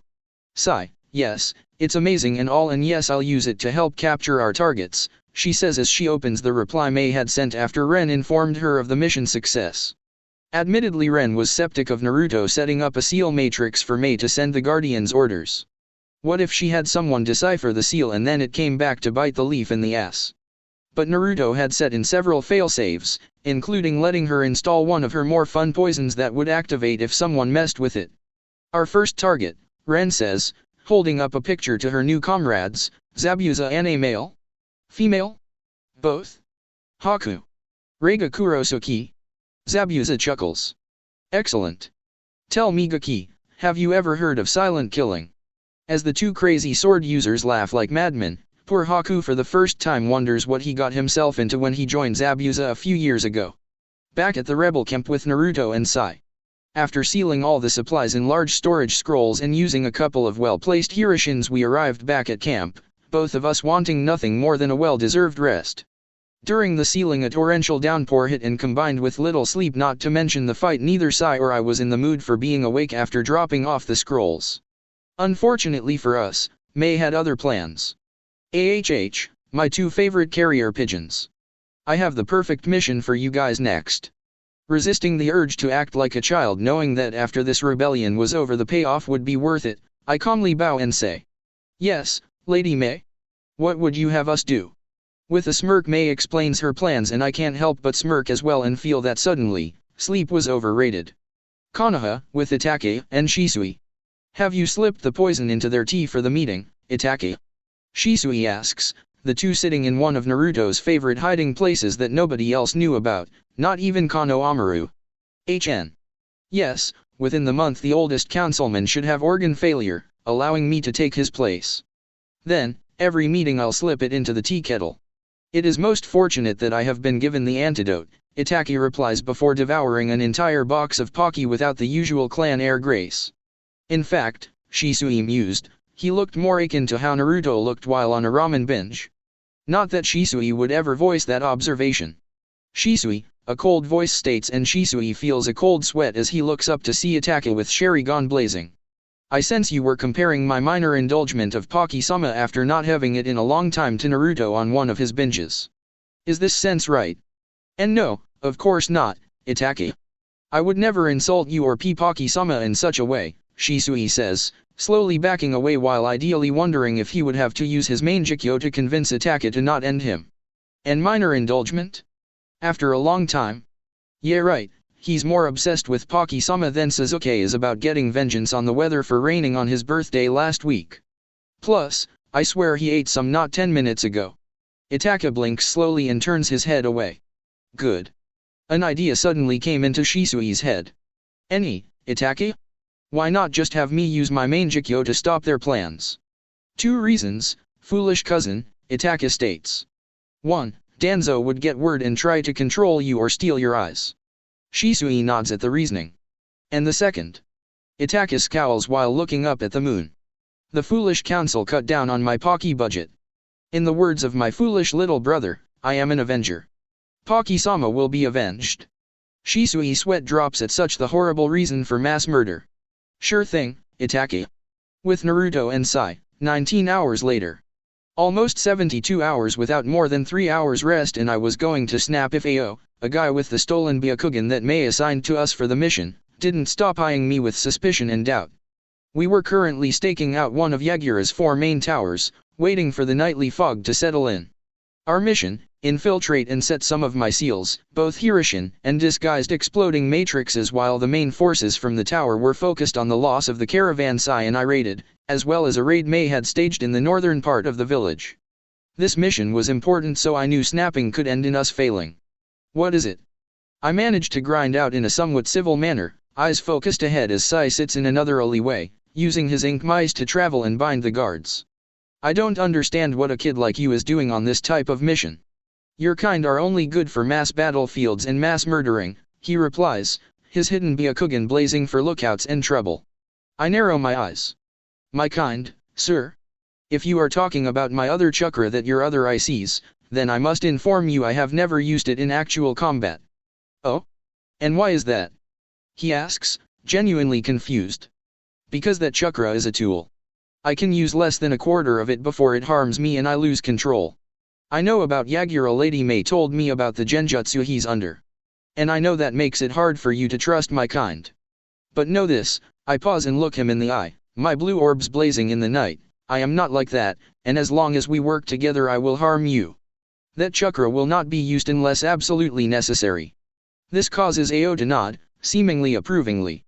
I thank you for easing my misgivings, Kitsune-san.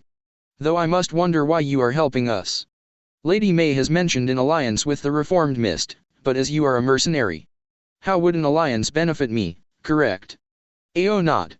Well, let's just say a long-term alliance between Konoha and I makes forging a treaty between the 2 villages beneficial to everyone, and leave it at that, okay. Again, another nod. Now I have a question. Never mind, that's the signal. 2 of my shadow clones, hung to look like the captured guards, signaled for us to move out, barely visible in the thickening fog. I summon one of the smaller foxes, a gray and white two-tail, and take off. Dashing into the tower that held ninja, weapons, and information, I suppress my chakra down to the smallest it can go, barely a Chunin signature. Ao stays back, his job being to scan the building during our time in. If he spots anything he was to tell the fox, who would reverse summon himself to me. Making our way through the tower unnoticed was difficult, almost impossible. Sai was able to do it no problem with a cloaking jutsu he had learned en route, and was deftly setting sealing and exploding tags in places no one without the Byakugan would notice. I, however, had just learned the jutsu from him, and it took intense concentration for me to maintain, made more difficult by Kurama. Kit, just kill anyone you come across. You are my vessel and I won't have you cowering in the shadows like a coward, eh? A ninja? Newsflash, I am a ninja. Hiding in the shadows is what we do, you know this. Humph.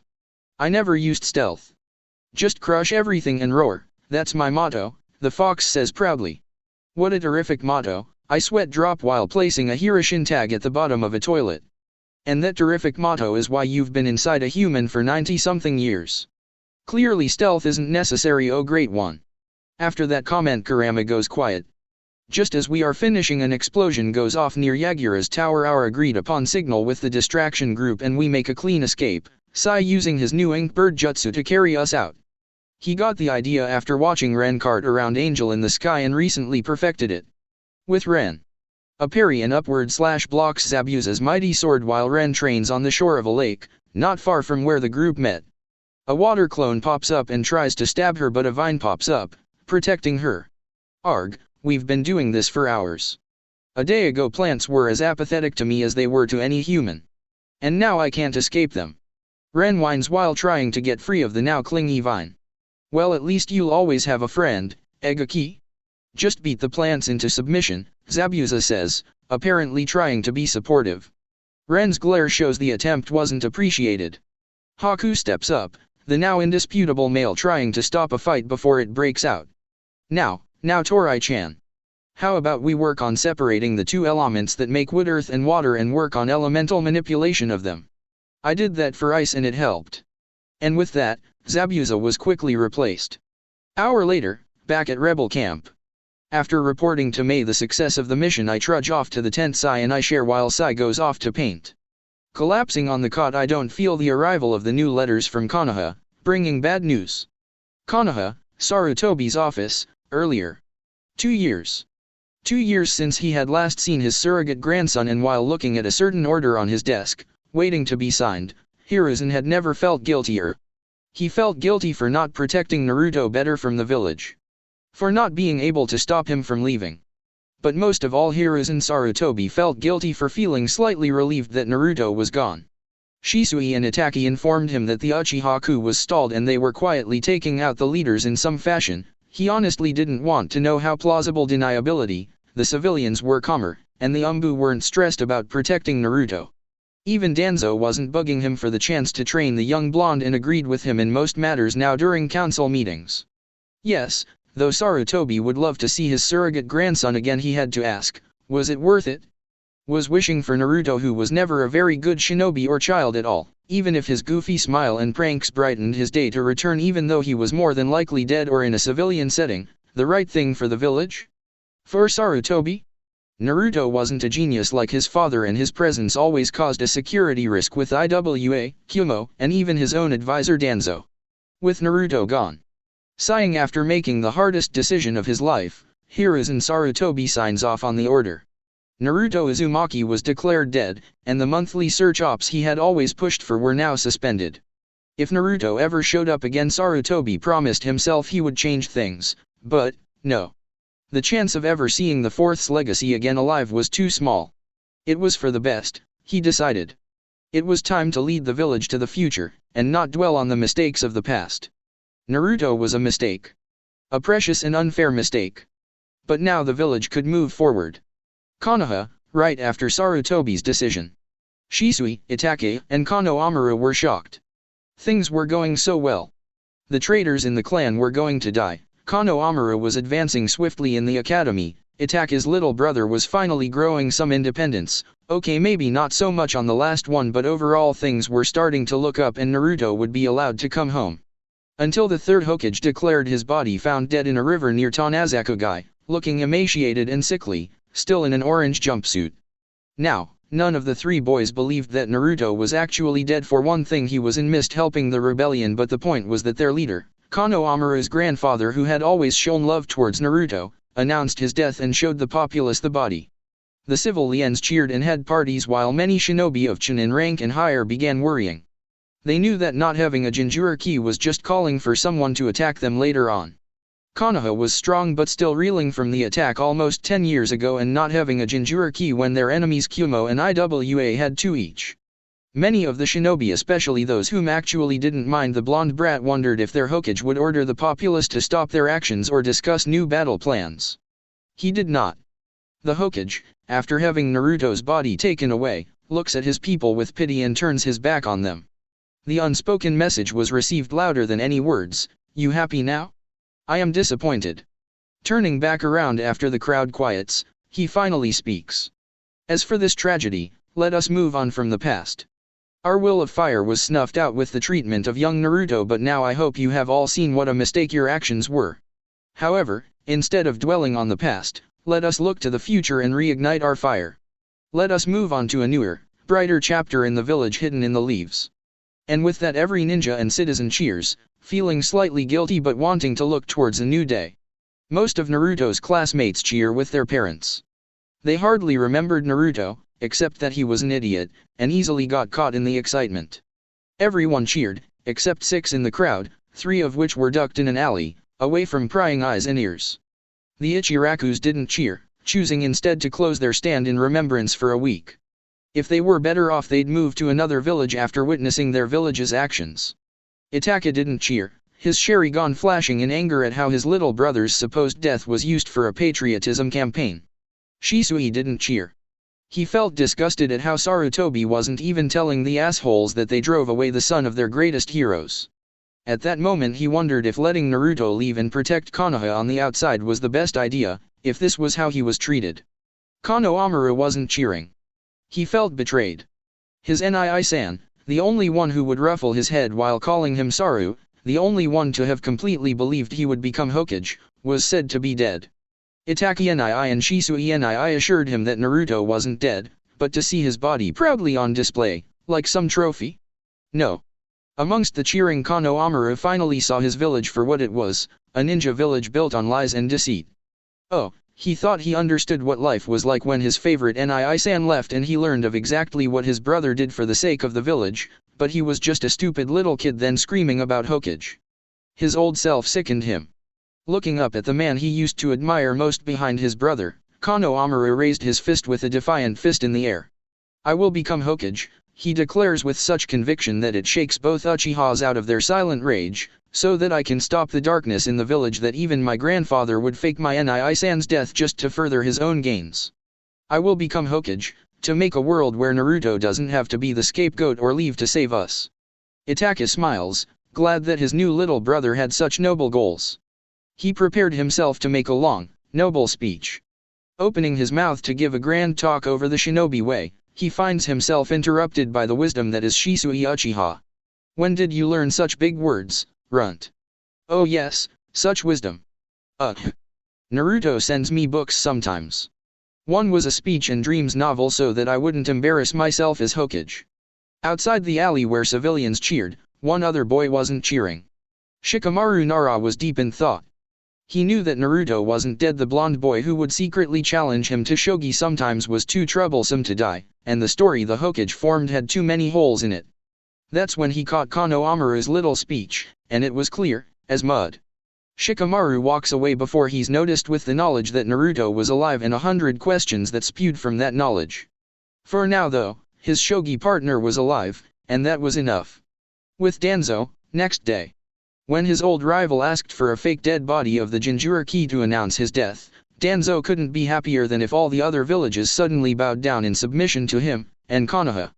Now that it was done however, and the two were drinking tea with the other advisors, some concerns must be answered.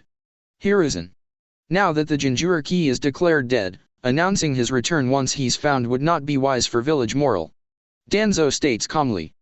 Hiruzen laces his fingers. There is little hope of him ever returning, Danzo. He's more than likely dead or working as a slave somewhere. Be that as it may, Koharu butts in, if our weapon does return or is apprehended, what do you plan to do? Hiruzen sighs, and all 3 advisors look at him expectantly. If Naruto returns, then no one will know about it. All 3 now look on in confusion. Hiruzen hates himself for what he's about to say, but with Danzo in power he can't afford to let his lie come to light or else he'd lose his hat. If, on the unlikely chance we find him, young Naruto will be placed into the Umbu as part of the Alpha Squad. Nobody but us and members of Alpha know the others' identities, and you don't leave until you die. Koharu gasps. But Hokage-sama. Alpha is the best of the best. Our wayward Jinchuriki was a genius. Danzo butts in. All other eyes swivel to him. While not a genius, Hiruzen says, with his lineage and chakra he could make it with proper training. Plus, I know if I revealed him alive Danzo would leverage all of you to take away my position. At that Koharu and Homura looked ashamed, knowing it was true. No, Hiruzen, Danzo says, rubbing his chin, and glossing over the insulation that he would usurp the Hokage. I mean our young weapon is actually a genius. Let me explain, he pleads at the skeptic looks. He's not book smart but his pranks, especially the one done on my guards right before he left, were brilliant. He's a trapping and escape artist. That's how he managed to outmaneuver everyone to escape in the first place. If we can find him, give him just a little more training, he's already Umbu material. Everyone, even Hiruzen, nods at the logic, and they start discussing how ensuring the blonde wouldn't ever leave again. Hiruzen threw out the mind control seals but surprisingly mentioned a minor loyalty seal and memory alterations could work. Danzo was pleased with the Hokage having a backbone again, if looking a little guilty at how he was treating his favorite blonde, all in the name of the village. Too bad the weapon will be mine soon. Well, as soon as I can find him. Where are you, my perfect little weapon? Unknown to them, a certain little fox named Keiko, whom Naruto had sent to Konoha to find out what was going on after reading the report of his death, had heard everything from a shadow he melted into, and went away, sickened with the news it had to tell its summoner and the clan. No one noticed it leave. But then again, Keiko wasn't the captain of the intelligence gathering squad for nothing. With Naruto and Sai. And that's when I left, Naruto, Captain Keiko finishes, her voice neutral but her gray eyes held sympathy and anger. After I had gotten the message about my supposed death being used for political reasons, I had summoned Keiko to go and take a look around. I hadn't expected this treachery. For that was what it was. His grandfather in all but blood was betraying him, saying loyalty seals and mind wiping was in store, that he would never see his Konoha again without being in the shadows. I for one suggest we forget about Konoha, surprisingly Sai says. I look at him, startled, and he elaborates in a passionate voice I had never heard before. We have no real reason to go back. I never actually stepped foot in the village, you are all but banished and Ren hardly even cares where we go. We are helping in a war and the only payment we get out of it is a trade and peace alliance between here and Konoha, and nobody will know or care it was us that started it. If we go back to Konoha all three of us have nothing but seals and the status of a lapdog to look forward to. I actually enjoy being outside, free, here with you guys. Naruto, you heard Keiko, Danzo won't let the Hokage let any of us live as normal ninjas, meaning dash. Danzo must die. My eyes burn icy at my words. What? Sai stutters. I said, Danzo must die. I promised to never abandon the village even if I was never remembered or died in a ditch. Taking out Danzo would solve not only our problem but many problems in the village. So what? Keiko cuts in, we have Shisui and Ataka try to fight that madman. Because dragging them in deeper isn't wise. No, I agree, they must never know what you heard in the office. Instead we'll infiltrate Danzo's ranks and dash. How, dickless, Sai deadpants. I am thought dead and if you go in he will wipe your mind. Only those taken at an extremely young age 3 or 4 could pass through and we don't have years to risk on someone who will be too brainwashed to take him out. We can't go in, true. It is also true that any 3 or 4-year-old would be too young to help. But what about someone who only looks that young? Someone who is interesting enough for Danzo to take in instantly? Who is good enough to pass in and crazy enough to succeed? You can't mean dash. Dickless, she's not dash. She's perfect. When Ren finishes either killing or convincing Reiga to join in about 2 months we'll ask her. And if she agrees, I look between Sai's ever so slightly uneasy face and Keiko's now understanding one, then Ren Uzumaki will be going undercover en route. Just one question. Keiko's quiet purr interrupts my planning. I knew Ren would say yes. She did mention once that toppling an evil organization was on her bucket list. What about your little rebellion plan? We still have Angel if the final push happens while she's in. If the army survives Angel then we were not meant to win, I say finally. The other two nod in complete understanding. One does not simply brush off a man-eating cat who could grow to the size of the Toad Boss Gamabunta. Now we just need to start the planning on how to actually make this suicide plan work and pass the blame on somebody else. With Ren. Ren was currently travel through a wasteland in the land of stone during summer with Angel on her head, panting. Zabuza, who was letting his sword shade him, and Haku, who had taken off his long-sleeve battle kimono and was using it to shade himself while his pale chest burned, trudged behind with a white rabbit that Ren swore wasn't there before during the fight. They had been walking for far too long while the blistering summer heat weighed them down, because Zabuza had a contact about a day's travel that would have info on Rega's whereabouts. "Oi, traveling air conditioning, care to send us a breeze?" Zabuza demands, and Haku looks up with hope. Ren bristles at the rude demand before breaking when Angel mentally adds, "If you fan them, can you fan me too? Black and sun don't mix." "Okay, that's it. I am not an air conditioner. If you wanted to not roast, then you should have let us walk at night, mummy man, so stop complaining." Ren stomps off ahead, but Zabuza never learned life's rule number 3, the woman always has the last word. "I wouldn't be complaining if you would just do your job. You're a new apprentice, and apprentices are basically interns with muscle." "Oh, so all I'm good for is a light breeze and as a carrier pigeon," Ren says testily. "Yes. You see, it's not that hard. I see you understand your position until I say so." Zabuza finally shuts up as he is forced to run the rest of the way, Ren hot on his heel with plenty of projectiles and poisons. Haku shakes his head in sympathy for his foolish master and trots after them in an attempt to catch up. With the whole group, Chapter 14 will have a flashback of Ren's Rega mission before moving on to the route arc. "So let me get this straight," Ren says slowly, sitting in our tent after being called back several months early from working with Zabuza and Haku. "You want me, your official familiar by the way, who technically supposed to stay by your side for the majority of the time by Fox clan laws, to leave you, infiltrate route wearing a Hirishin marker on my sword, and get close to Danzo until the rebellion is? And then you and Sai somehow kill the old mummy child snatcher?" "Kit, when she says it like that, it sounds kinda lame." I pointedly ignore Kurama's comment. "Yeah, pretty much," I say cheerfully, pointedly ignoring her glare. "And don't forget Angel will be helping too." At this, said Cat hisses at the prospect of leaving her master's side for a second, much less several months. "Look, ramen freak, I owe you a lot, I really do.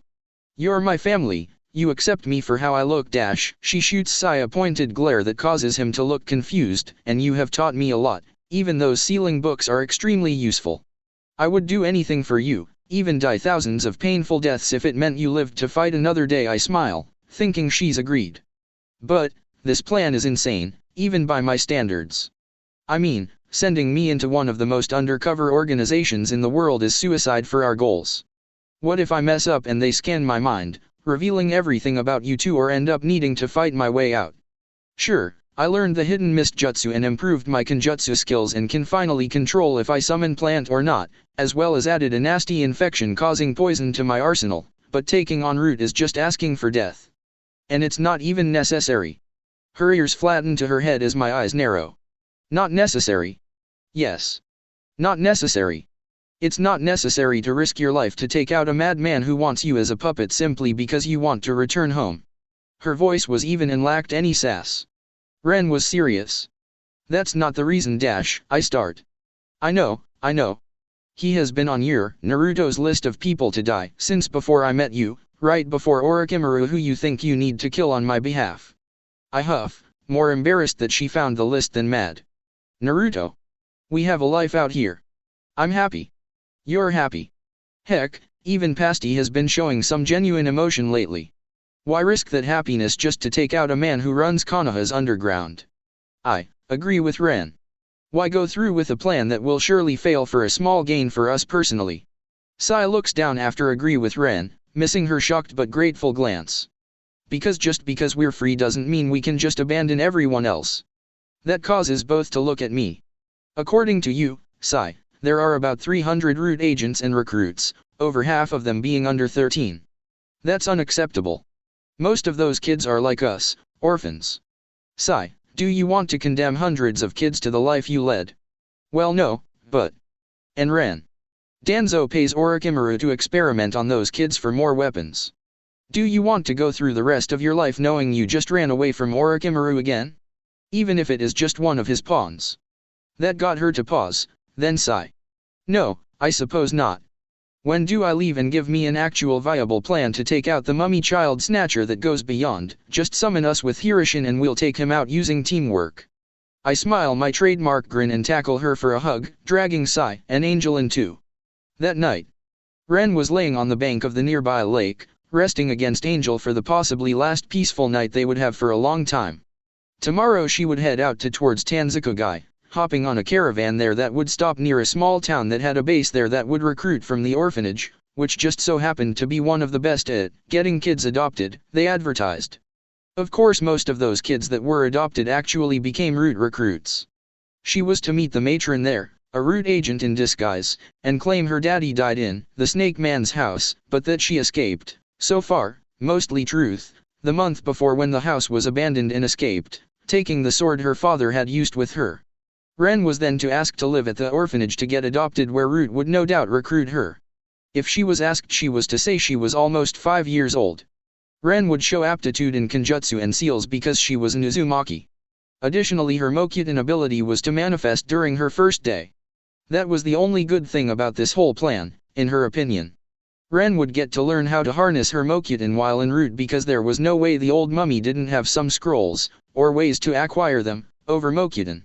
These abilities Mokyuten, flying, and the enhanced senses/reflexes from her fox features in addition to her showing the status of being a prodigy, being 5 years older than all the other recruits did help, would ensure she'd be fast-tracked to becoming one of Danzo's top elites.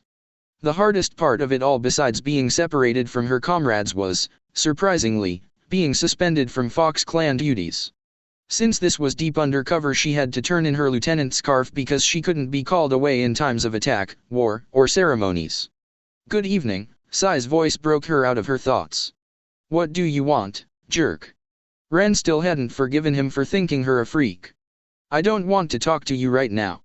Are you here to lie and say you think I'm pretty when I really disgust you?" Angel became still and started sweating about the truth coming out but no one noticed. "No, you didn't hear the end of my observation that day. I really find you a freak of nature? Something to laugh at." Ren's bottled-up fears of rejection came tumbling out in one heap as she turned towards Sai. Taking his mask off despite orders to never do so around clients he looks her in the eye. "A beautiful girl. Except your hair." Ren's silence encourages him to continue. "You're violent already and spill enough blood that I don't need to see the color on your head as well. Your personality is like one of my beasts that I paint and your fighting style is like a raging sea of ink, unlike any other of your gender. Even the way you speak and act is unlike any girl I've met. Is that a compliment?" I think so. He's trying to say he likes you. I say forgive him." Angel personally didn't want him in Ren's life but at least if they forgave each other she wouldn't feel guilty and perhaps she wouldn't figure out that Angel had let her believe he thought her hideous because of the experiments. Angel was starting to like the guy and resolved to let her past hate and selfishness behind since he seemed to understand what to say and not say now. "Thank you Sai, that means the world to me. To find that my hair just reminds you of my tendencies to spill blood is Ren's gushing and growing attraction is cut off by Sai. "You're basically a guy in a girl's body. That is quite the accomplishment." And the hate was back. Before he could say more he's punched across the lake by an enraged Ren. With Naruto. As Sai is flung across the lake I facepalm at his misfortune as I hide behind a nearby boulder. Why did he have to add the last part he was doing so well? At least he's smart enough to not mention his confirming her gender. Not even he would be that stupid. Just then Ren's scream of, "You think telling me that you checked my gender and assuring me that you know I'm a girl will save you? Or maybe he is. Should we help? You interrupt and I will kill you before she can, seal powered by death be damned. It was nice knowing you Sai. Anyways, do you really think she'll be able to convince enough of the kids to fight for their freedom? I had confidence my fellow clanswoman and familiar could do it but still, I had doubts no matter how small." Ren was more of a fighter and the thought of her connecting with a bunch of other kids and convincing them to fight was dubious at best. Ren was never one for the inspiring speeches. "No. I look at him, worried in his apparent lack of confidence in our comrade. Ren will not waste her time telling them to fight for themselves. She'll just make them fear or respect her more than Danzo. I have no doubt that when it is all said and done that Ren will have hundreds of loyal subordinates, if only out of fear of her temper." True. I slightly shudder at the thought of Ren's influence on the Root kids. A more accurate character analysis has not ever been given, if I do say so myself. Let's go. We need to train, not just to end this war, but to start another. Taking one Danzo really is like declaring war, isn't it? Yes. Even though we can both take on a Jonin alone and grow stronger here, it's not enough. I sigh, blowing my now shaggy hair out of the way. I need to work on using Kurama's power in battle. The first time showed me how difficult it was in being able to use Hirishin in mass quantities rapidly, as well as continue sealing and working with my summons. Over the last couple of months I had finally started using the foxes more since Ren was no longer there to fill the void. Needless to say, Captain Ryu found my battle skills in the Fox clan style and the ability to fight with the foxes lacking. I too need to improve, Sai stated as we start walking back to camp after slipping our masks on. We took them off to say goodbye to Ren, but now it was time to work. My normal ninjutsu skills should improve, and I have found an older shinobi whom is teaching me medical ninjutsu and basic genjutsu. It should come in handy. I will also work on traps. I nod, knowing that it would balance us out in the long term, especially with the genjutsu. Neither Ren or I could use genjutsu. I'll say, flesh bag, Kurama snorted. You can fight Jonin. In fact, you beat that Yutataka guy to get him to join and are almost a solid master, level 1 seal master, but a simple B-rank genjutsu and you're toast. Honestly. Hey. I don't need genjutsu. Remember when I used 2 tails of your chakra to fight Yutataka last month? That was badass. Humph. I seem to recall you then writhing on the forest floor in agony after that from the strain. You screamed like a little girl, not, as you put it, a badass. The scariest person we know is a little girl and you mock their screams. Are you crazy? Kurama the great TM is never crazy, just suicidal if she ever found out. Thought so. I'm sure she'd find a way into the seal to beat the chakra out of you. As we walked away I could feel Mei's presence somewhere near. I guess she came to watch. She was upset about Ren leaving, what with the war. Flashback. You're sending her away? Now. Mei's voice was incredulous, not believing one of her trump cards was abandoning them for a suicide mission. Yes, it's important that I'm cut off by Mei's furious look. That you send a small child into Danzo's clutches? I've heard about him. Ren won't last. She'll either become a mindless puppet or he'll kill her. She's strong, but this kind of mission is too much for her. That's where you're wrong. Ren, who had somehow snuck into the tent without either us or Ao, who stood guard and checked for intruders with his Byakugan periodically sensing her, said, her eyes turning into steel. Just like an assassin. I was born for this kind of mission.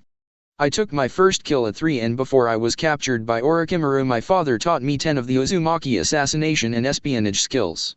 I am, despite my suspension, a member of the Fox clan's assassination and infiltration squad, the most feared among every other summoning clan. Though I may act like a maniac on the battlefield, that is merely stress relief. I couldn't help but sweat drop at that. Only she would think of that as relaxation. Then a thought occurred. But, I interject before thinking, forgetting about Mei in the room, why did you act like you couldn't do it when we talked about it earlier? Heh. Honestly, it's because I didn't want to leave you guys, even Sai, she says sheepishly. Seeing my confused look she elaborates. My father, my teacher, was killed by Orochimaru, as you know. I know I couldn't do anything against a Sannin back then, heck I probably still can't, really, but I want to be there to protect my comrades and I can't do that so far away. You know I'm strong but you are inexperienced. You are too kind for this life, Naruto. I've seen you have nightmares after each kill, and you hesitate when it really counts. The whole time I was gone with Zabuza I couldn't help but worry. I don't want to go. Everyone was speechless. But I will go without hesitation. What? Why, Ren? Mei shouts, trying to understand. If you're so worried then stay. I'll keep you 4 together from now on. No, Ren says, shaking her head. By going I'm still protecting him. The foxes have found out more of Danzo's atrocities, including some sanctioned by the Hokage, and they can't continue. Danzo's reach is too far-reaching. I'm surprised we have survived this long without him finding us, except with Sai, and eventually we'll be caught, and then all of us will become nothing more than shadows of ourselves, that is if he doesn't kill Sai. If I go, and we take the cancer that is Danzo out before it spreads too far, then I'll be protecting you and Sai. Plus, it might be fun. Her false cheer was so obvious, but I couldn't help but laugh. Sai, if that is what you want. But to lose you and Angel Angel is staying, Ren says stiffly. She would jeopardize my stealth and she will help end this rebellion faster. Mei smiles, a little relieved. Then may the mist shield and comfort you, Ren Uzumaki. I'll see you here in the new mist after you kick that bastard's ass, okay? Of course. Lady May, Ao interjects, is it wise to let such a talented ninja go when we are low on numbers and she is under contract? That's what Ren and I heard, but, as I have come to find out, Ao somehow offends the kunoichi with every sentence he says. Ao, shut up or I'll kill you. May's sweet voice didn't match up with the ghoulish smile she sported. Why yes, Lady May. End flashback. After that May still hinted she didn't want Ren to go, but understood Ren was determined. Looking at Sai I can tell he's still apprehensive about her leaving. Don't worry. If there's anyone who can pull of this crazy plan, it's Ren. At that, I notice Angel had caught up, sullen looking. No doubt the mental link was now broken between the cat and Master by now due to the distance, and Angel was feeling it. With Ren. Currently Ren was pumping chakra into her bare feet, contemplating what the next year was going to be like. She knew her story down and she looked the part, now it was just executing. Absently feeling her hair, she couldn't help but feel mournful. Wearing rags, a black cloak, and no shoes she could deal with. Having her prized sword taken and her poisons left with Sai, she could manage. But having her once long flame hair being the only link left to her mother as her only memory of the woman was her extremely long hair reduced to an uneven bob, that almost caused Naruto and Sai's castration last night. Flashback. What do you mean, cut my hair? Ren had calmed down after Naruto stopped her from killing Sai. It will be less noticeable, and a supposed 5-year-old from Orochimaru wouldn't have such long and healthy hair. Naruto reasoned. I don't care. I refuse, and you can't dash slice. And with that Sai had snuck behind her and sheared her hair off in an uneven bob. Heh. Ha. Mwahaha. Ren's sadistic look and chuckle over no doubt thought of what her revenge would be like unnerved even Angel, who started backing away. Sai. Naruto couldn't help facepalm in fear. Yes, Teiko. Run. Right away, Teiko. End flashback. She ended up letting them live, but not before describing the best way to skin a human without killing them. They got the message, and backed off. Unlike Rega. Thoughts of the now thoroughly dead missing Nin and his partner darkened her thoughts. The man had tried burying her alive as a sick way of finishing her off. She had warned him to let her go, but no. He didn't listen. Flashback, last one. Ren was being carried in a box after being knocked out from the Kiba blades. Zabuza and Haku were dealing with the man's minions. He had hired mostly bandits back about a mile, but Ren stupidly broke away and chased the A-class Rega who was trying to slip into the nearby woods. Angel was too busy fighting a horde of nobodies streaming out of Rega's apparent makeshift camp to follow. Ren tracked them, making sure to conceal her chakra. When they clashed, it looked to be going in her favor, and she had a shadow clone facing Rega head-on while hiding behind a pile of boulders. Seeing an opportunity, Ren jumped up for a quick end, but Ranmaru, the little brat, had warned his master of her decapitation strike while he was charging the blades up. Ren saw the lighting blades approach her, the two fork-like blades promising pain, but in midair she couldn't dodge. That was the weakness of the attack. The user, being in the target's blind spot, chakra completely suppressed, going so fast it was perfect against non-Byakugan users, and non-Ranmaru aided opponents apparently. The speed of the user's body in mid-flight left them wide open for a counter-attack if the opponent caught them. The electricity knocked her out, leaving a nasty burn on her side. But she was alive, at least. The cramped arc, coupled with the pain of an electrocution bolt and jolting box as it traveled, caused Ren to lash out. "Let me out, you fish-eyed, overgrown eel." Ren's muffled rant continued, with Rega ignoring her. This continued for about half an hour before Ren started noticing her chakra was able to be used again after being closed off due to the shock. She smirked. "One last warning before I cook you, eel face," she taunted. "Let me go." Rega still ignored her, opting to throw the box down and start digging her grave. Big mistake. Ren gathered up her chakra in one hand in a circular ball. Naruto had started teaching her the Rasengan and she got the first 2 steps down.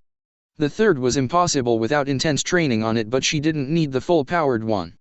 Preparing a one-handed seal sequence for a fireball jutsu, something she learned from Haku and could do with partial success on 2 jutsu, one of them being the fireball, and slammed the incomplete Rasengan into the seam of the top, the weakest part. It caused Rega to go over to the box and open the lid, to find the lid had been blown apart, and was empty. Looking everywhere in the slightly wooded area, he couldn't find the masked brat he was about to give a funeral to. Rega, above you. Ranmaru's warning was too late as a fireball consumed him. When the flames died down, Ranmaru was dead, impaled by some shuriken hidden in the fire, and Rega was standing on his last legs from the pain, burns covering his body, making both arms useless. How? Your move was. His voice shook. Ren stood across from the former seven swordsmen, one arm having severe chakra burns due to her stupid trick with the coffin, and the other clutching her side, on her last legs as well. Suicidal, I know. But I warned you. And when an Uzumaki warns you, you better head that or end up dead. And with that Ren collapsed, Zabuza and Haku appearing an instant later to finish Rega off. Angel landed beside her as she passed out, pleading for her to be okay. End flashback. In the end they had Ren turn in the body for the 200 million Ryo and take it back to Mei after being informed from a letter that Naruto needed her back. Of course, that was after she was healed by Haku and then thrown off a cliff in a straitjacket with a rope tied to her foot by Zabuza for her stupidity. She had to promise to never rush into things like that again before Zabuza grabbed the rope tied to her feet and pulled her up. Sighing, Ren shook off her musings. That dive had been invigorating. Time skip. Tanzakugai. It had taken over a week to get there for Ren, who took to the trees most of the way, using the time to practice her Mokyudan. So far she could make plants not pop up randomly and make a wooden vine shoot out from her arm that flailed about like a sick, drunken feather. It was pathetic. Shaking her head at her own ineptitude, Ren strode into the town to find a caravan, dodging the locals and tourists in search of the local merchant guild. An hour later had the black-hooded Uzumaki standing in front of a large guild hall with pillars painted gold out front. Well, somebody's modest, she muses, as the owner, according to the picture Naruto had shown her, was depicted in a solid gold statue perched in a rather large pond. The man depicted was tall, probably over 6 foot, with long, wavy golden hair and dark eyes that on the statue, at least, seemed to look in a grandfatherly way towards the street. It was as if the man had an obsession with being seen as a paternal figure. Shaking her head, she walks into a rather luxurious front room. Ren slips into the naive 5-year-old orphan role. Excuse me, she says to the secretary at the front desk. The lady, a young woman in a butterfly print yukata, looked down at her. She was about to send the dirty-looking child away when Ren released her ultimate infiltration genjutsu, the only genjutsu she knew, and wouldn't tell Naruto she knew it. He fell for it every time, puppy dog style, chibi with tears jutsu. With it her eyes seemed to grow larger and tears pooled at the corners while the recipient was lulled into a feeling of parental love and protectiveness. Oh my, aren't you precious? The secretary gushed. What can I do for you, little one? Ren repressed the urge shudder. She hated acting weak.